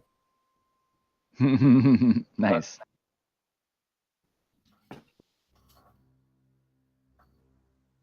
So I just get I keep skipping. power. Hold on. Sorry, it's Sneak be attack. Keldor before catfish. Well, all I heard out of that was level 4 catfish. We both talked Yeah. over each other completely. I was saying I accidentally skipped again. It's meant to be Keldor, not the catfish. Okay. What did you say, Blake? No, I said, well, I got a new sense of magical powers. I'll sneak attack. Yeah. Alrighty. Yeah, So, that's cool. Let's see. But back to what everybody really wants to know. Blake, have you ever actually noodled a catfish? Oh, yeah, once. It fucking sucked. I bet. Okay. Okay, Keldor, go ahead. I'm gonna say with that, Keldor noticed the other catfish get disarmed, so he's gonna take his cue from that, and he's gonna step back 5 feet, a 5-foot step, and he's going to attempt to disarm the one on the right. Okay, the one like directly in front. Yeah, cool. Go.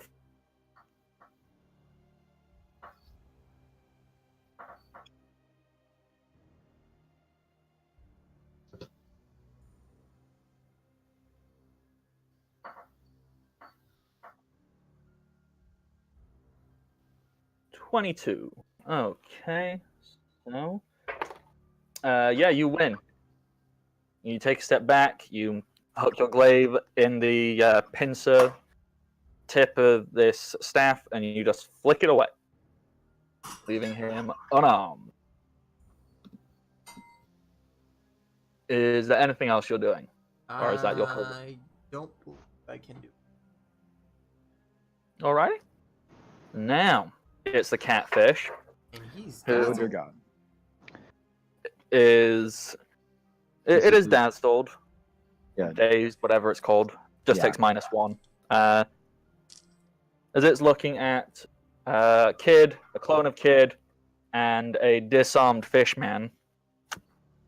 And fish this big old catfish is gonna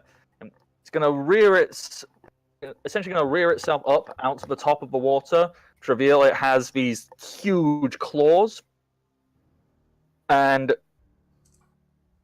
dive those claws into the clone of Kid. That first claw is going to miss on a 3. The second claw is going to miss on a nat 1. Damn. And it then Phantom boxing dives this- in for a bite, which is going to miss on a 5. Wow. I think I blinded it better than I thought. No. What happened is the clone saw what happened to the other clones, and it was just like, I ain't having none of that. What? Yeah. Even adding its pluses to all of that, so what was that? A 3, a 1, and a 5? Well, ignore the nat 1. Yeah. But a 3 and a Like- 5. Okay, so it has a +9 on its claws, but that's not going to hit the 13 it needs for the clones, 'cause that's and the bite is Vital, only a probably. +4. No, Oh, really? this Oh, wow. big cat cannot hit this clone. Hey, Kid's survival instinct has to go somewhere. And so it all went to this one clone. This clone is refusing to die. It's like, I ain't dying. Fuck you. I want to Not live. happening. I have thoughts and feelings. Mm-hmm. Okay, It's about to hit when I'm about to reach to it. NPCs. They're gonna just go skiddle-a-doop, and whoop, they just kind of pop up and be like, Uns kind of looks around and goes, "Why did nobody tell me we were fighting? He It's was down there underwater. just slowly swimming." And I just shout back to him, kind of hard to speak underwater. You are not trying hard enough. Then you should try it right now. Duratara kind of floats up. It's just her head above the water and goes, "Yo, this is weird. and then kind of shrugs as she's going to plan. She can't do anything, so that was her full round to get up. Varko is just kind of... He's getting a bit of a clusterfuck in the front, but he's just going to pop his head up and just say one word and go, nope! And put his head back under. Okay. Flick! Alright, so... I think the rest of the party probably has those two on that side done. I'm going to keep trying to give Keldor some help. Those two guys down here are both still facing Keldor, are they, with their backs turned to me? Yes, they are, and one of them is currently unarmed. Which one? The one on the right. So Oh. that one. And that's the one that I took a crack and failed at last turn, right? Yep. Okay. I'm going to try a redo. And we're going to attempt to run under the water and then basically run up this guy's back and stab him in important places in and around his neck and face area. Do it. Do it. All right. Wait, is there any particular dagger you're using for this? Do you... He's actually materialized after the dagger last time. He's materializing his new magic daggers and using those. Okay. How many charges are you using to materialize this? There's another chamber with this. Let's just do one charge first. Is that the... Okay, so one correct? gives you a +1 returning dagger, doesn't it? I think that's what we wrote. I gotta pull it up. Yes. Yeah, okay. And I'm just gonna roll it instead of... Something like that, yeah. Yeah. Oh no, not... Go. That's the right one.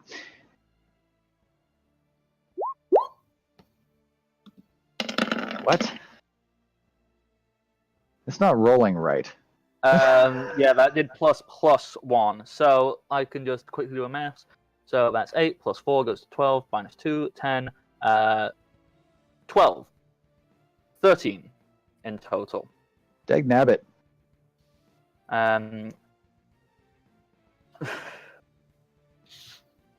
You are technically flanking. Mm-hmm. Yeah. He is within my threat I- range. And included would flanking. you say you charged? I didn't have to get there. It was my full movement speed, not a charge. But can you charge without moving more than your movement speed? If you Yeah, move 10 feet, charge. providing it's more than 10 feet, you can charge. Okay, then yeah, that would be exactly what he's doing. Which is perfect, because that takes you exactly to what you need to hit. Well, perfect. So, Bend the there you numbers in go. my Yeah, favor. you just kind water, of dagger on run top. and then jump through the water. It's the least sneaky sneak attack you could possibly do.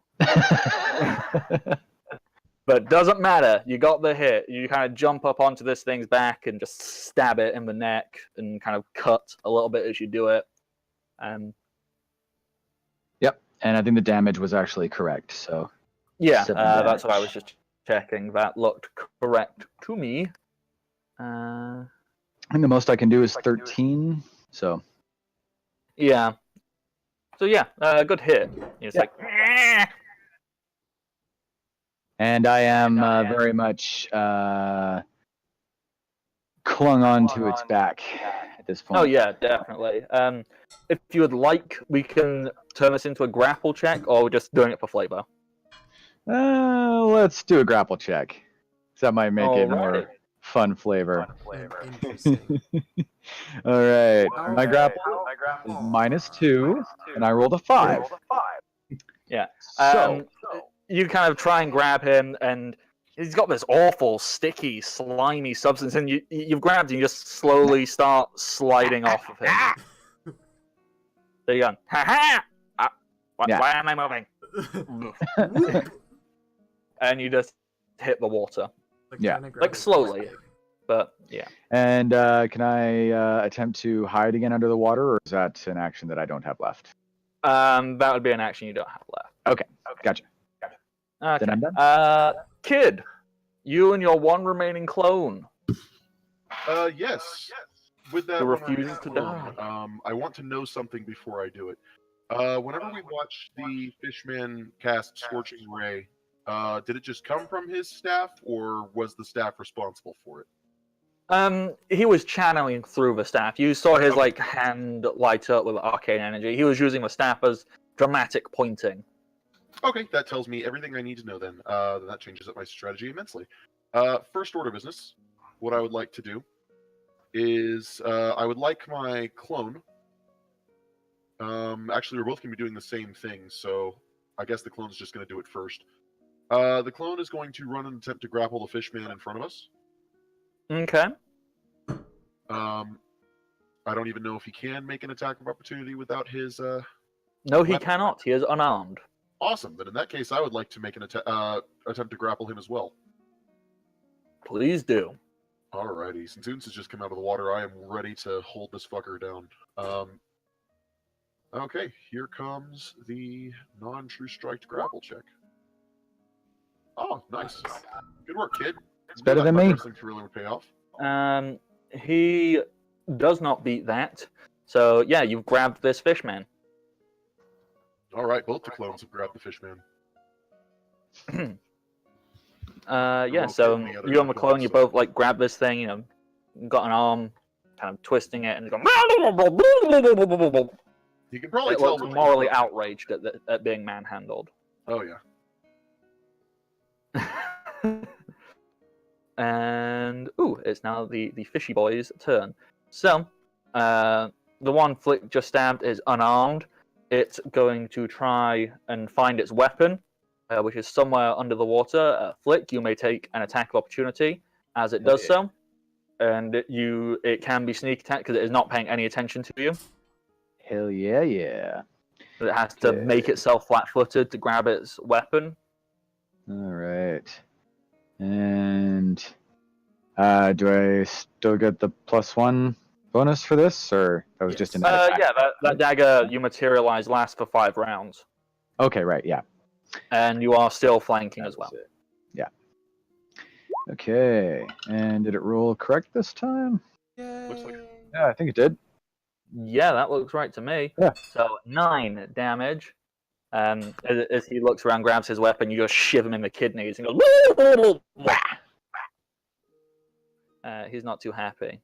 This fellow is taking a step forward, and he's going to try and hit Keldor. I'm gonna whack him first. Please do. Just be like, no. you're up.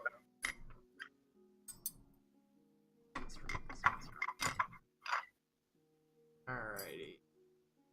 Ah, jeez. 14 does not hit. What is with my rolls today? He, however, does hit and deals 8 damage. I am taking. He a beating. locks his Damn. insta-staff on you and is going to try and grapple you again. So you may make an opposed grapple check. Oh, I crit failed. Yikes. As this pincer clocks you in the neck, this fishman twists it with all of his might, and he grapples you into the water with it. You are currently grappled underwater and probably very rapidly losing oxygen. So that's something to think about. Zindrix. I'm stabbing as quick as I can, guys. Help me out. Well, I We guess have I'll a much bigger thing to deal with. I want to try to help Keldor out. Good call. He doesn't look like he's in too good a shape. Yeah, if anybody can heal him, that'd be great. He's flat-footed, right? Keldor? No, the one pinning him. Pretty sure they count as flat-footed and grapple, don't they? Yes, he is flat-footed, so it would be a sneak attack again. I'm just going to go with the sneak attack this time. Unless some of you would think that I still...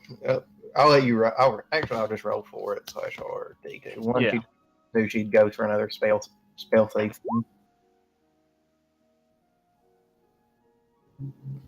Alright. Yeah, I'm gonna assume that since you're not totally aware of what this stuff is you're doing, you've done it once, don't need to do it again. Okay, 26. That's a hit. 11 damage. Yep. Just until I feel like she's used to it, I'll roll see if she actually take attacks or accidentally steal something. Yeah. Before you did this attack, did you want to activate the spell you had already stolen, the magic weapon? If I could, yeah. Yeah, you can. That's a standard action. It's no problem. So that's actually 12 damage. And your weapon is now magical. So, hooray! For the time being. That was a very good shot. You kind of just like, whoom. This fishman's grappling as this arrow comes through and pierces right through the top of its shoulder. It goes, Aah! It's not looking so happy. Keldor, I believe you would like to try and break out of his grapple? Yep. Please do. Please roll a grapple. 16. I am rolling great. Well, he rolled an 11. So as this arrow pierces his shoulder, he loosens his grip on his staff, giving you ample chance to stand up and just leer over this thing. Because these things are not particularly tall. They're medium sized, but they're only like 4 or 5 foot. So as you stand up from the water, just soaking wet, I'm assuming baring your teeth and just glaring down at him. Oh yes, very much. And so did that count as my action? Yes, that's your standard. You still have a move equivalent action. Or is grappling count as a move action? I can't remember.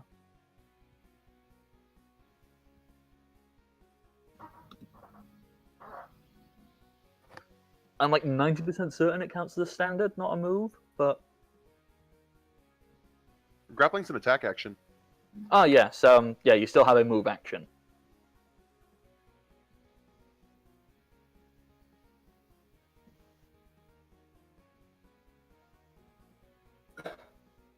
Okay. I have a move action or move equivalent. Yeah. I am going to activate a certain thing of mine. Will be extremely useful.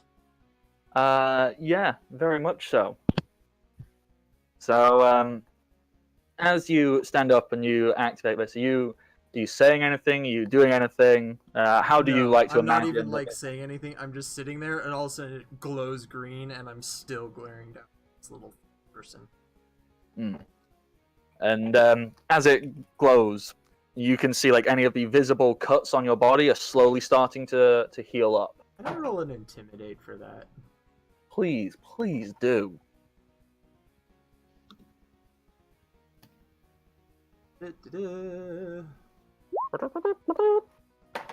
Giant hyena man is scary. This little fish man drops his staff. He drops his weapon. Because it was around your neck. As you just stand up, like he lets go of it, and it's just like dangling from your neck as he's just stood there going. I think this descriptor is very accurate here. Where did those come from? I made them. Okay. I'd seen a few before that seemed generic enough to be like in the script, and these ones were just way too specific. I'm like, no, someone's making these. Yeah, I made all of them. On the skill part on Roll20, there's like notes for each skill, so you can put in whatever you want. You can type in some nonsense. Oh, okay. And I So put in if you ones want that to go on the hide, you can just put does a sneak. I put it in all the things I thought would be appropriate. It is. Yeah. Giant hyena man is very scary. Okay, the catfish is going to try again, going full hog on Kid, who's grappling. So it's going to go claw, miss. There we go. One claw Is he choosing the clone or me? I'm going to roll for that. He's just swiping into this grapple. So he could Does he hit hit the you. fish yet? That's what I was going to roll for. He has a chance to hit Kid, the clone, or the Fishman. So 1 claw hits, and the bite hits. So, rolling for the first claw, which hits Fishman, and the bite hits real Kid. Alrighty. So let me just double check the damage on these before I start making stuff up.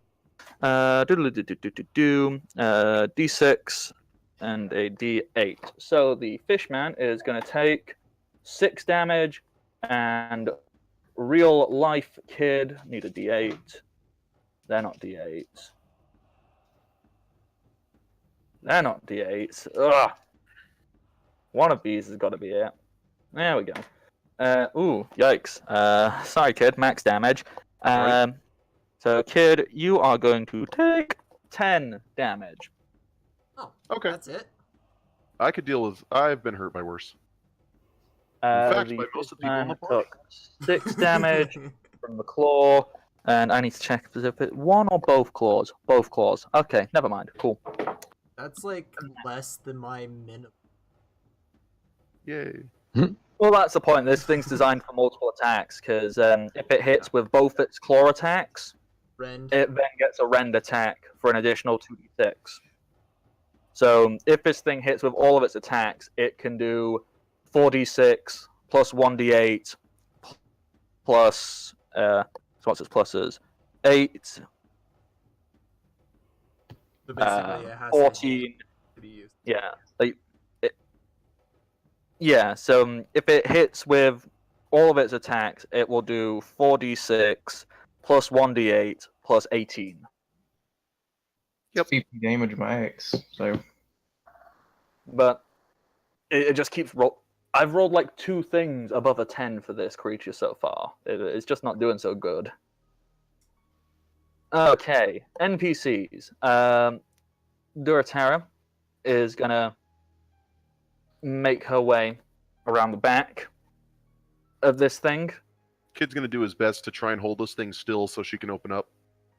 Yeah, and Unst is gonna step in front of it. Duratara, she's gonna come around. She sees this big catfish, and she goes, "No, I'm not too keen on y'all's type. I mean, if you're on a grill, you're gonna be real tasty."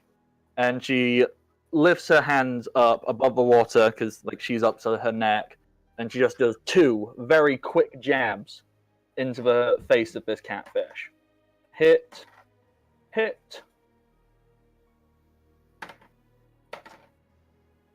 Yikes! On those d6s, that was a 5 and a 6 on her damage. And I need to check if she also has another thing. I can't remember what monk features I gave her off the top of my head. Okay, so that is going to be 13 damage from the punches. Yeah. This is going to be stupid. Actually, no, she can't do that because that needs to be a separate thing. Never mind. Okay, but 13 damage from just punching this thing in the face. Nice. Twice. Okay, there we go. And Unst, he's going to try his best to skewer the grappled fishman. That's a hit. Rolling to hit the fishman. Yeah, he hits the fishman. And he rams his his great sword through the fishman, dealing enough to kill it. Nice. Yeah. So fishmen are dead. Fish kebab. Yeah. Okay. Varko's just gonna pop his head up and go, finger gun at the catfish because he's helping. I'm helping.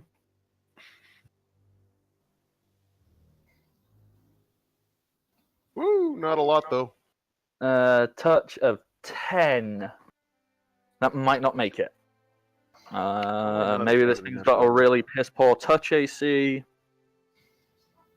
touch AC of 10. Lucky bastard. Oh.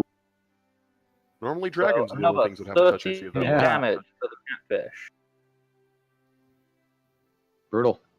And then we come to Flick. Oh, shit. All right, I'm going to continue attempting to turn this guy into my personal sieve. You are still flanking, which entitles you to your sneak attack still. Righty. Let's do that again.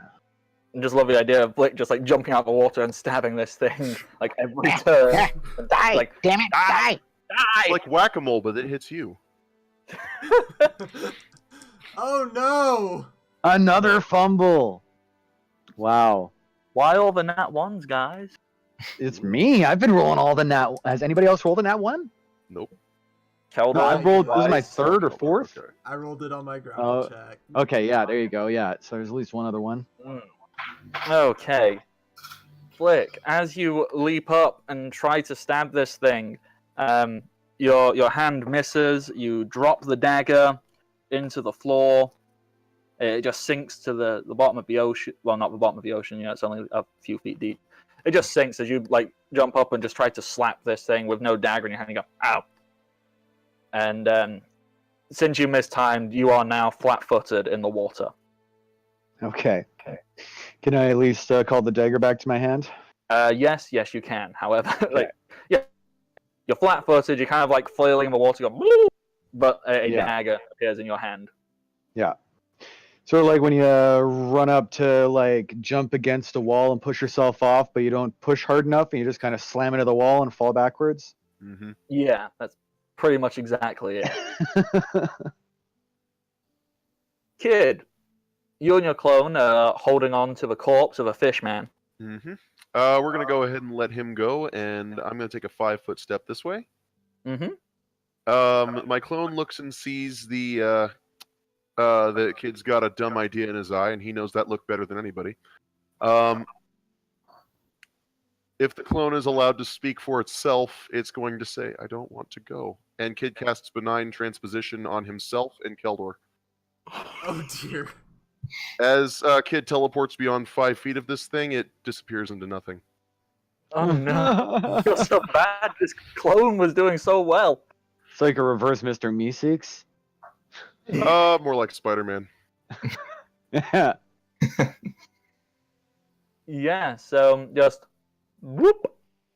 Obviously, Keldor, if you don't want to be changed, you can make a will save if you're fine with the switch. Just I'm like, these fish boys are taken care of, because I still have the weapon of one attached to me, so he is now completely disarmed with no chance of getting his weapon back. You've got this pincer just dangling from your neck. I love it. It's like the world's least effective dog collar. Alright. Okay, so kid, you have cast and you have landed in front of these two fish boys. That will be my action. Alrighty. It is now the fish boy's turn. This one here, it's disarmed. It's just gonna like slowly submerge itself in the water and hope no one looks at it. Kid will let him. And the other one, who picked up his weapon, is going to try and charge at you. And one last-ditch attempt, you may have an attack opportunity on it. Where are you going, you sorry excuse for a tuna? I'm not done putting you for the holes! No, none of that. As this fishman goes ready to attack, you just A spike on top of a horse head embeds itself in his forehead. you pierce through.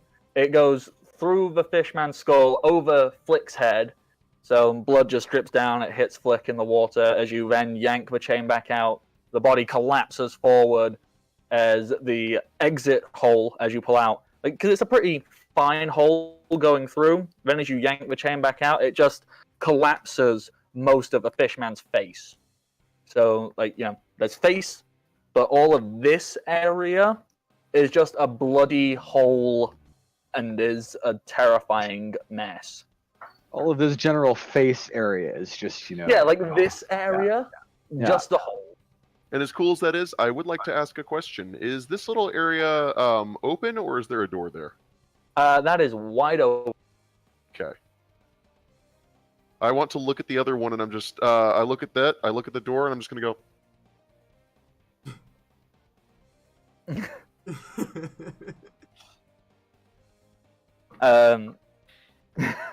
just kind of like looking at the door and like just pointing at it, or like raising an eyebrow, or... I'm just looking at the door, I look at it, and I'm just going to shake my head. That's not a thing you want to do. And it's submerged to the point where like just its eyes and forehead are above the water, and it just, you see it nod. It goes... Zendrix. Zendrix is going to put her bow over, and I'm like crouching down as low as possible and look unintimidating. I'm gonna push everyone to the side, and she's gonna step towards the big catfish, and I'm gonna try to do some wild empathy. It's a -4 for magical beasts. Yes, please do. So, has that got the -4 accounted for in it, or? No, I don't think so. Okay, so 11, and I forget what's the opposed roll. It's essentially like a will Wild save. empathy is a diplomacy roll. What's my misc mod? Diplomacy, I don't think gets a. Yeah, I've already got it set up. I had my misc mod already took down. Okay. Well, I rolled a 4 on the dice. And it'll take it from being unfriendly to neutral towards me. Yeah. It's kind of snarling, and then kind of releases the snarl and just kind of backs down. It's no longer seems to have an urge to attack you or anybody else as of yet. Keldor. You guys can essentially drop out of combat at this point, because the Zendrix is holding eye contact with the catfish. It submerged itself back into the water and seems like it doesn't want to attack anymore. I'm going to take a ration out of my pocket and just toss it at it. Yeah, you throw it, it kind of leaps out, grabs it, and buries under. As it does so, also grabs one of the Kuatoa corpses. I was just going to say, I come over and I kick the corpse towards it as it's eating the ration. It just starts ripping apart the remnants of this fish man. Okay. Yeah, if we drop out of combat. With the living fishman, I would like to go take the thing from around Keldor's neck. Gonna walk up to it all nonchalant-like, and then I'm going to get it by its neck. And if I can, I'd like to hold it up a little bit. Yeah, this thing, it's too terrified to fight back. So it's going limp as you like hike it out of the water, suspended on this pincer. Howdy, friend. Do you speak common? That's not the right answer, friend. And let me tell you, I've got someone up on the surface who could tell you exactly what I do to people who give me wrong answers.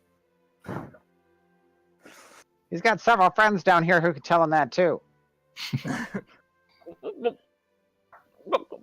Man, speak. All right, cool. So you can't speak well, but you can. Is the thing that I have around your neck doing this, or is that just you? He raises his hand and just points to himself, like, me. Okay. Let's see. Well, all right. I've got someone who's got a bone to pick with you. And it's not the... don't worry. It's not your giant friend over there. Well, I wouldn't even call him a friend, would it? No. It's actually a less than giant friend right over here. And I'm going to bring the fish over to Duratera. And if I can, I'd like to do the catfish thing where you, like, hook underneath the gills with your hand. And I'm like... So, you had some words for this guy, right?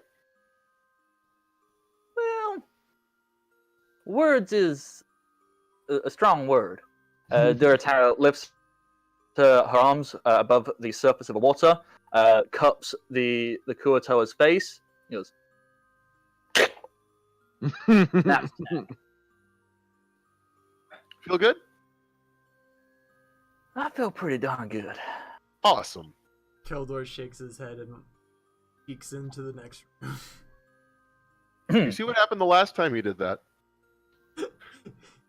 He is, in this case, he is perfectly ready to dodge out of the way if anything comes flying out at him. Okay. Hold on. Kildor. You know, I know these people have not really seen the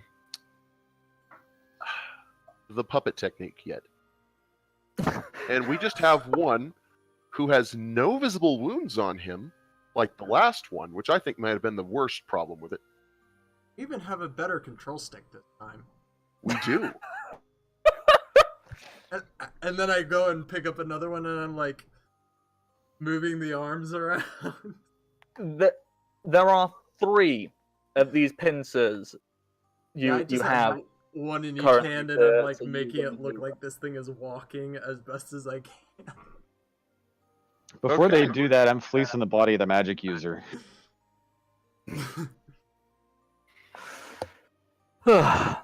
Okay. So as you're preparing your corpse marionette, Learning from our Everyone- mistakes last time. oh yeah, this time keep a distance. Don't stand back. show the massive glaive off ram through the body. No, you can manipulate the individual arms this time. I think we should practice a little bit before we try. I just like walk around the room with this thing. Make it look like it's walking. Okay. I'm waiting for one of you to suggest using some of the troll gut rope to like tie the pincers to like your arm, so then you can make it move with you. Oh god. Oh no, I'm totally controlling it.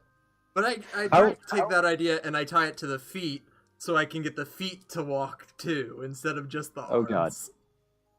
Okay, So it's I'll like moving like wheel them out this. some troll gut rope. How high up is the roof here, Matt? It's actually a pretty spacious cavern. It looks like you've got a good 30 feet or so to the top. Okay.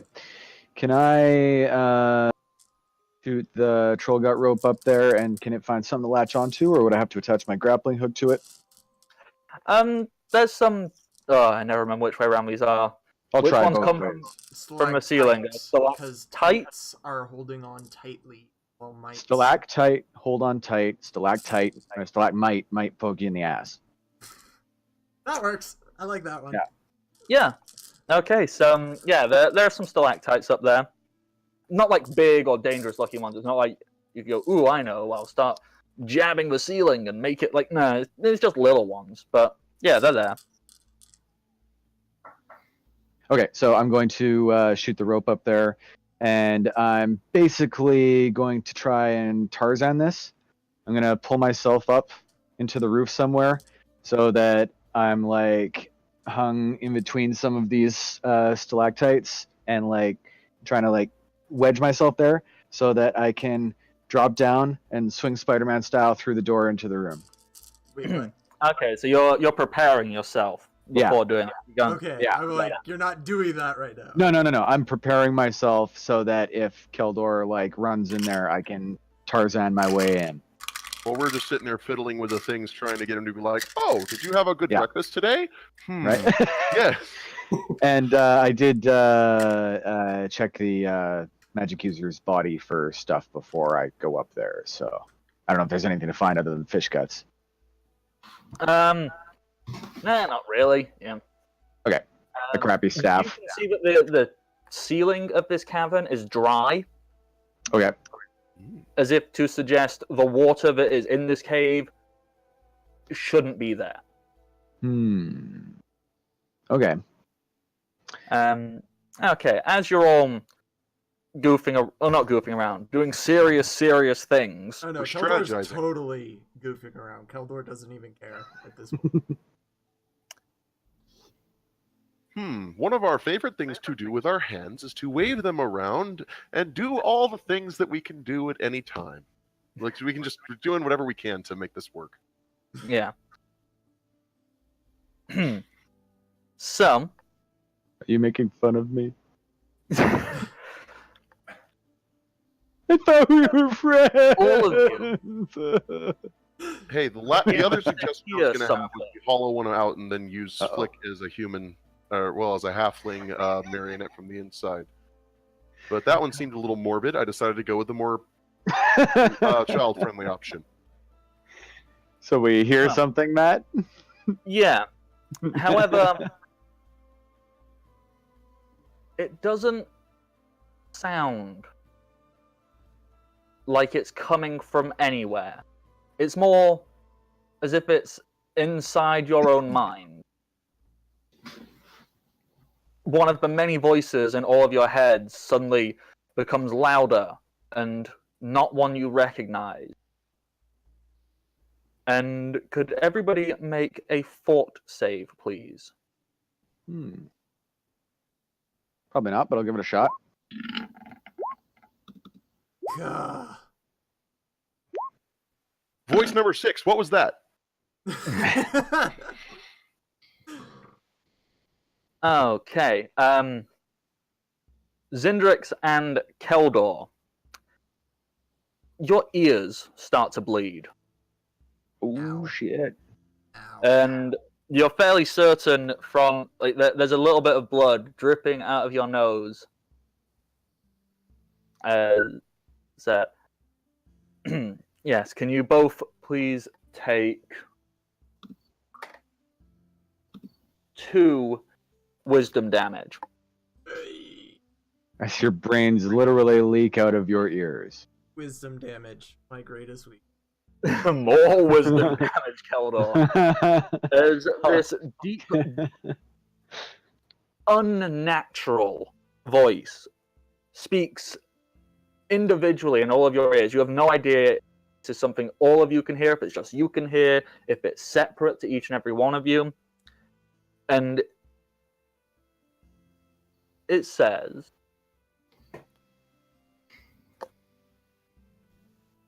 "You kill my children." No, he didn't. This one's still alive. See?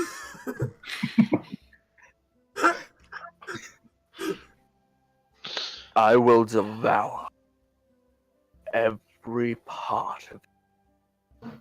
Your thoughts shall become my thoughts.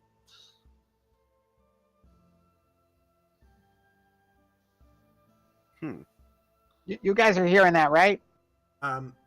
If you look at Keldor, every single hair on his back is on end, and he has his teeth bared in a snarl. And there's blood pouring out of his ears and nose. And he walks through the door, dropping the I think puppet. Okay. pick up the puppet. Immediately, as you walk through that little shaded bit you see, that is a wall. There appears to be 2 separate caverns. Which way are you heading? How far can I see down both of them? Well, I will illuminate them because you can see down them pretty easily.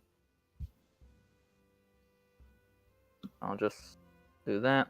And let me just move things off of the GM layer.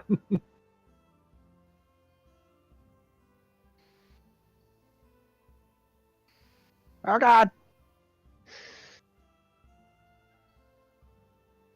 More pincery folk things, and then I'm looking at this guy. What is this? Oh, Jesus. That thing. Mr. As you Toad? look at it, it seems to resemble a Kuatoa, except it looks as if it has been grown. It looks as if it looks unnatural. Its arms look a little bit twisted and malformed. Its eyes are slightly further apart and seem to be looking in slightly different directions as it appears to be drooling. And it gets a look at you and kind of claps its hands together and goes, "Whoa."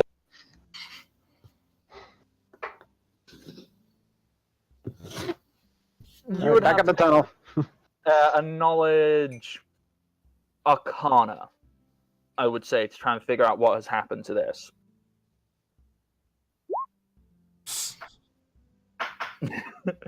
Don't know. shit. That's a big freaky fish, man. But looking at it, I can be pretty damn sure it's not where the voice came from. No, it seems unintelligent. And Okay. can I see anything past it? Like, because I do have 60-foot dark vision. Yes, so you do. So, Aha. None of us know what's in here still, except for Keldor. it's just Keldor who's looking through the door. Yeah, I was reminding myself as much as everyone else. Okay. Boy, I picked the perfect gap to turn Spider-Man through. Wow! There's like a knife of stone immediately through the doorway. Yeah. Okay. Oh boy. I don't know what Keldor would do, so leave it to the dice. It's probably what Keldor would do. Oh boy. Keldor is gonna step right here. Okay. So as you step into that room, everybody else, what are you guys doing? Are you following suit? Are you following Keldor? Keldor, there's a hasn't plan. said anything. Oh, fuck. Keldor just went real serious and like, I'm going forward. Okay. From my point on the roof, can I see that knife of stone through the doorway? Yeah. Yeah, okay. Then I'm going to scramble back down from the roof and call the troll gut rope back down, coiled around my, like a bandolier. And I'm just going to follow through the gap, sneaking along this wall. Okay. Kid, after looking through and seeing what it is, thinking fast, immediately calls out a spell. Oh, is the water level at the same height through this doorway? Yes, the water level has remained the same height. Okay, then I'm going If anything, to... it seems to be getting a little bit higher. Not like noticeably, not yet, anyhow. Okay, then But I'm going like to... a little bit higher. Yeah, I'm just going to roll a hide as I go through there. So I'm definitely trying to hide under the water again. 22. This is probably not going to work, but I'm going to do my best.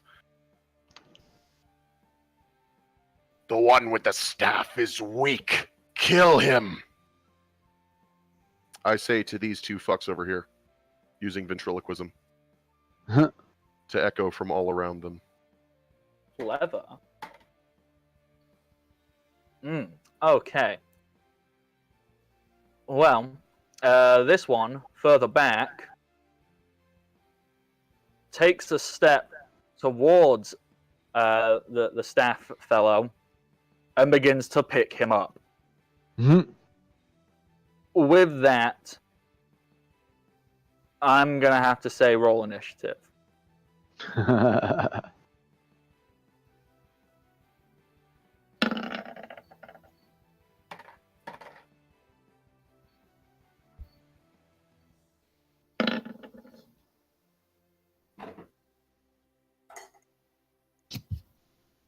I'd like to keep my 24 from the last combat, please. No!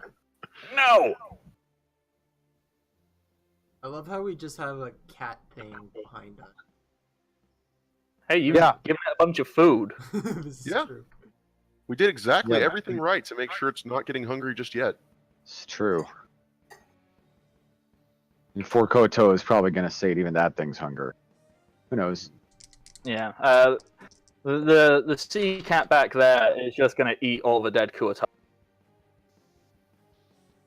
We should It has introduce no it to meat allegiances sprinklers. to the dead. Okay, so let's just... NPCs rolled good. Lucky them. I wonder which one of these things is ranky. Fish boys rolled bad. Big fishes. A little bit better. 10.99. And catfish. Pretty good. I told you, Cody, it's a drinking game. Mm-hmm. Speaking of which, Alrighty. So, there's initiative. Zindrix, you are the first to move through all of this. I'm can't move forward with my water up to my waist, I'd say. What was it, half move speed? Difficult? Yeah. Yeah, I can only move like 15 feet then. Mm-hmm. So we'll just push up here into the mouth of the cave. Yeah. Get ready. Yeah, I guess for standard, I'll just knowledge nature to figure out what the cat thing is because I didn't do it before. You trying to figure out the catfish? Yeah, since can't really. Yeah. You identify this as a sea cat. And which seems a little bit unnatural because this is not sea water. So yeah, these things are not supposed to be here. Yeah, is pretty much what you can understand. Understand. I'm gonna go turn off. Be right back. Alrighty. Hopefully, it's nothing here to actually fucking sleep. Okay, so the NPCs, they're gonna do the logical thing and split up. So 1, 2. Yep. Unst is gonna head that way, and Duratava is gonna head into that place.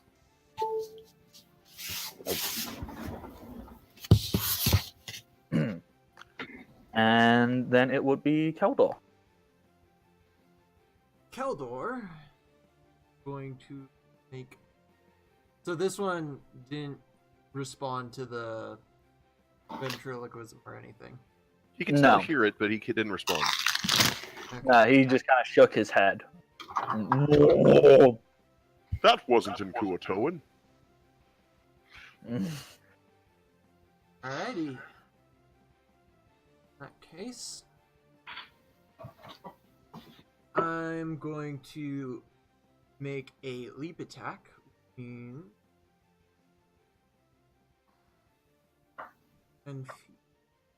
my Count squares, not what the thing said. yeah. So half speed. I can move 15.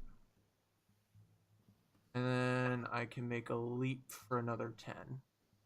That ignores difficult terrain. Because that's how leap attack. Yay! You're gonna leap and stab at big guy. Yep. Do it. Here it comes. Oh my fucking god. Wipe out! Wow. You and me, dude. Yikes. Okay, Oh, so as you try and rush and leap through the water, your hands swing down. You leap. However, you leave your glaive behind here where you leapt from. God, it's like watching one of those dogs misjudge the distance to the couch when they're running full speed. That is exactly what has happened. Like, you've leapt, but as you swung your hands down to propel, the impact of hitting the water, the glaive slipped out of your hands. So you've leapt into combat with this thing just without anything to fight it with. Well, that should go well. That's alright, our buddy Unst is here. It's True, genius. we do have an He Unst. probably has the presence of mind to... Keldor, weren't you almost dead in the last fight? No. He barely No? got hit in the last fight. Okay. He got hit a few times, but Keldor's been... grappled. He was we were healing just worried himself about him up. getting overwhelmed. Okay. I have a fast heal. Right. I didn't know that. That helps. The catfish adjusts and goes for a bite at Duratara. Yep, that hits. So Duratara's getting a big old bite. Not too much damage. Let me just note that down. There we go. Flick. Okay, so I think I'm going to repeat what I did in the last room, and just from under the water, I'm going to fling the troll rope at the roof and attempt to find somewhere to pull myself up and out of attack range so I can just rain daggers down on people from up there. genius. Yeah, totally doable. Okay. You can. Oh. If you could just roll me, I want to say use rope as Sure. the generic check to see how good you do it. Like, does that sound fair? Unless you can think of a better Makes thing. sense. No, Yeah. I can't. Maybe so use magic how- device, but use rope is better for me. So 13. And Yeah, there you you go. grapple up and you can pull yourself up. You're not totally like in the air, but you're out of the water. You're like 5 foot above, so they can still hit you at this point. okay. But like next turn, you'll be able to yank yourself up and Okay. out of the. And I can't throw a dagger while I'm doing this, can I? Yeah, you can. Awesome. You only need one hand. Okay. I'm going to dagger into the face of this giant, hard to miss green thing that's attacking Dortera. Do it. And do I get flanking for any reason? I don't think so. No, unfortunately. No reason that I can think of. Sneaky throw. That's the one. Flanking, no. And has my +1 dagger run out then? Yes, from all the fanning Okay. around in the previous room, it would have done. Then I'm going to put. What was it? It was 1, 3, and 5 charges, right? Yes. Okay. I'm going to, and I've used one of my 5 charges for the day, so I'm going to put the 3 charge into it. Okay. And so, bring up another one. Yeah, that produces a +2 shocking returning dagger. All right. So that deals an additional 2. d6 electric damage, and you can. Holy shit.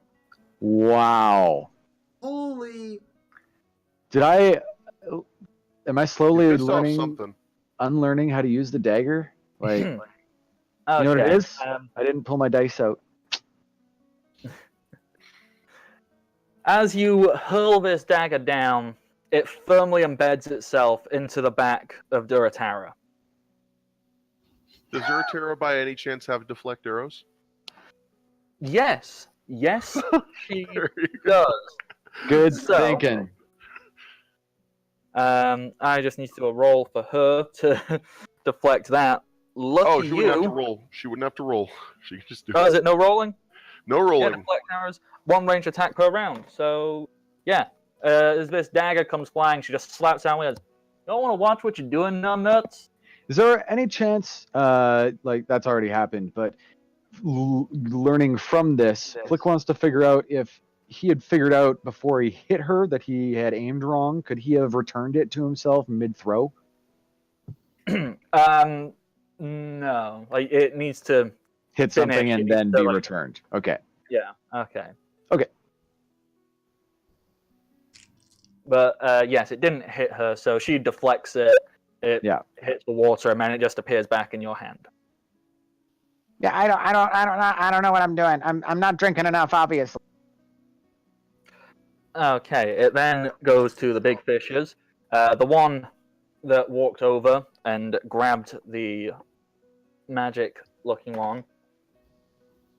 Oh dear! That's a nat 20.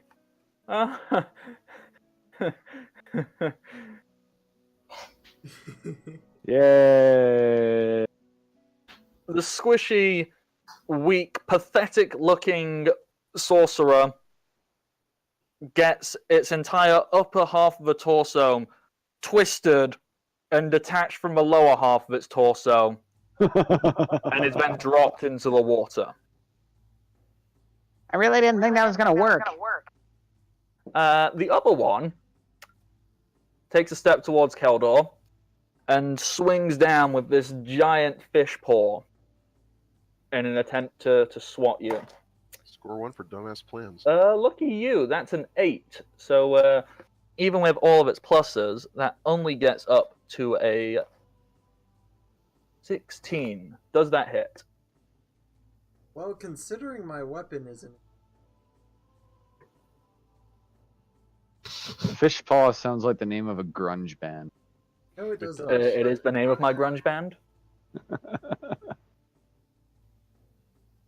Does not hit.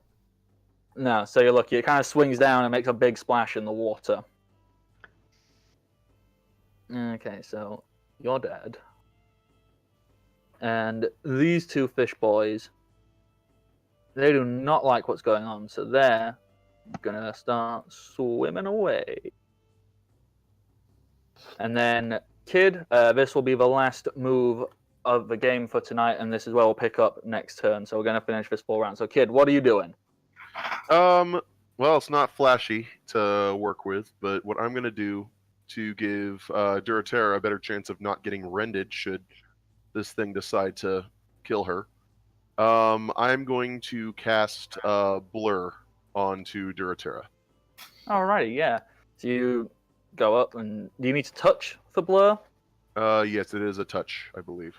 Yeah, so I love the idea. You kind of reach out and just touch her on the head, and then she just starts like being blurred and impressed, and she kind of looks over, she's like, "What y'all fucking doing?"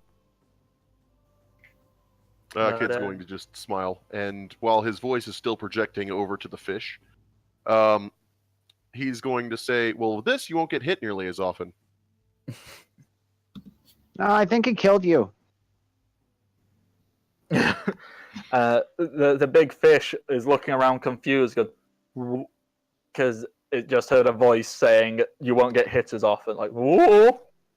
This is a blessing from your god, or whatever. Whoa! Whoa! Strike with reckless abandon. I'm glad we're killing the society if that's what they sound like all the time. Right? When you say strike with reckless abandon, it kind of looks at the other big fish and goes, "Whoa!"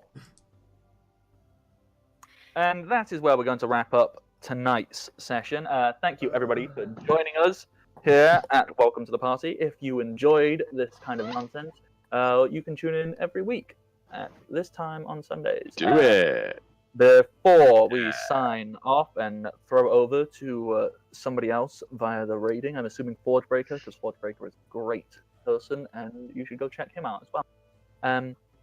But follow us on Twitter and things like that. You can find me at The Bardic Knock on Twitter, on YouTube, on Patreon, on Twitch as well. Yes, there's the other thing I do. You can follow Welcome to the Party at Welcome Party RPG on Twitch, on Twitter, and Welcome to the Party on YouTube. There is also a Discord server. I should have mentioned that way earlier, but it's down there. Go click it, find people, communicate, talk about stupid stuff. We're there occasionally, most of the time. Matt, I, and Archer, usually. Yeah, I'm there. I talk a lot of nonsense. And when I'm not there, I'm probably lurking. Oh, yes. He lurks a lot. Probably. Usually outside the window. You don't see him until it's too late. Yeah. Right You into can that one. find Wow. Archer's beautiful artwork on his DeviantArt, which has been lovingly put under his name, so that's Archer of the Eye on DeviantArt. And you can find the artist of Kid the Dark Horse on Tumblr at Thomas-SafeZone on Tumblr. I think that's everything. I think so too. Wow. So, Dang. We did. We were remarkably on time tonight. Don't expect it in the future, but no. for tonight, we're pretty good. So we're going to go throw over to Forgebreaker. Let me just load up Twitch on the computer so I can do that. And be sure to come back in... Archer, when does Blood Red Seas come back? That's only in like half an hour, isn't it? Yep. And it is So- our finale. Yeah. Ooh. You like piratey shenanigans and all that good stuff. And, Come and crew members sacrificing themselves, all that good stuff. Hey, just what pirates do. Yeah. So, Forge Breaker. So I'm going to go ahead and click raid. Thank you very much for showing up, everybody. We hope you enjoyed it. And we will see you.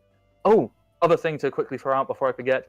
At the end of September, there will be a full weekend of charity streams for Trans Lifeline. There are still applications open for that if you want to play, or if you want to DM, or you just want to show up and watch. That will be happening at the end of this month.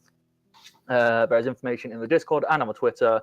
So all the regular things will not be going on, but there will be all kinds of awesome other things. So be sure to check that out.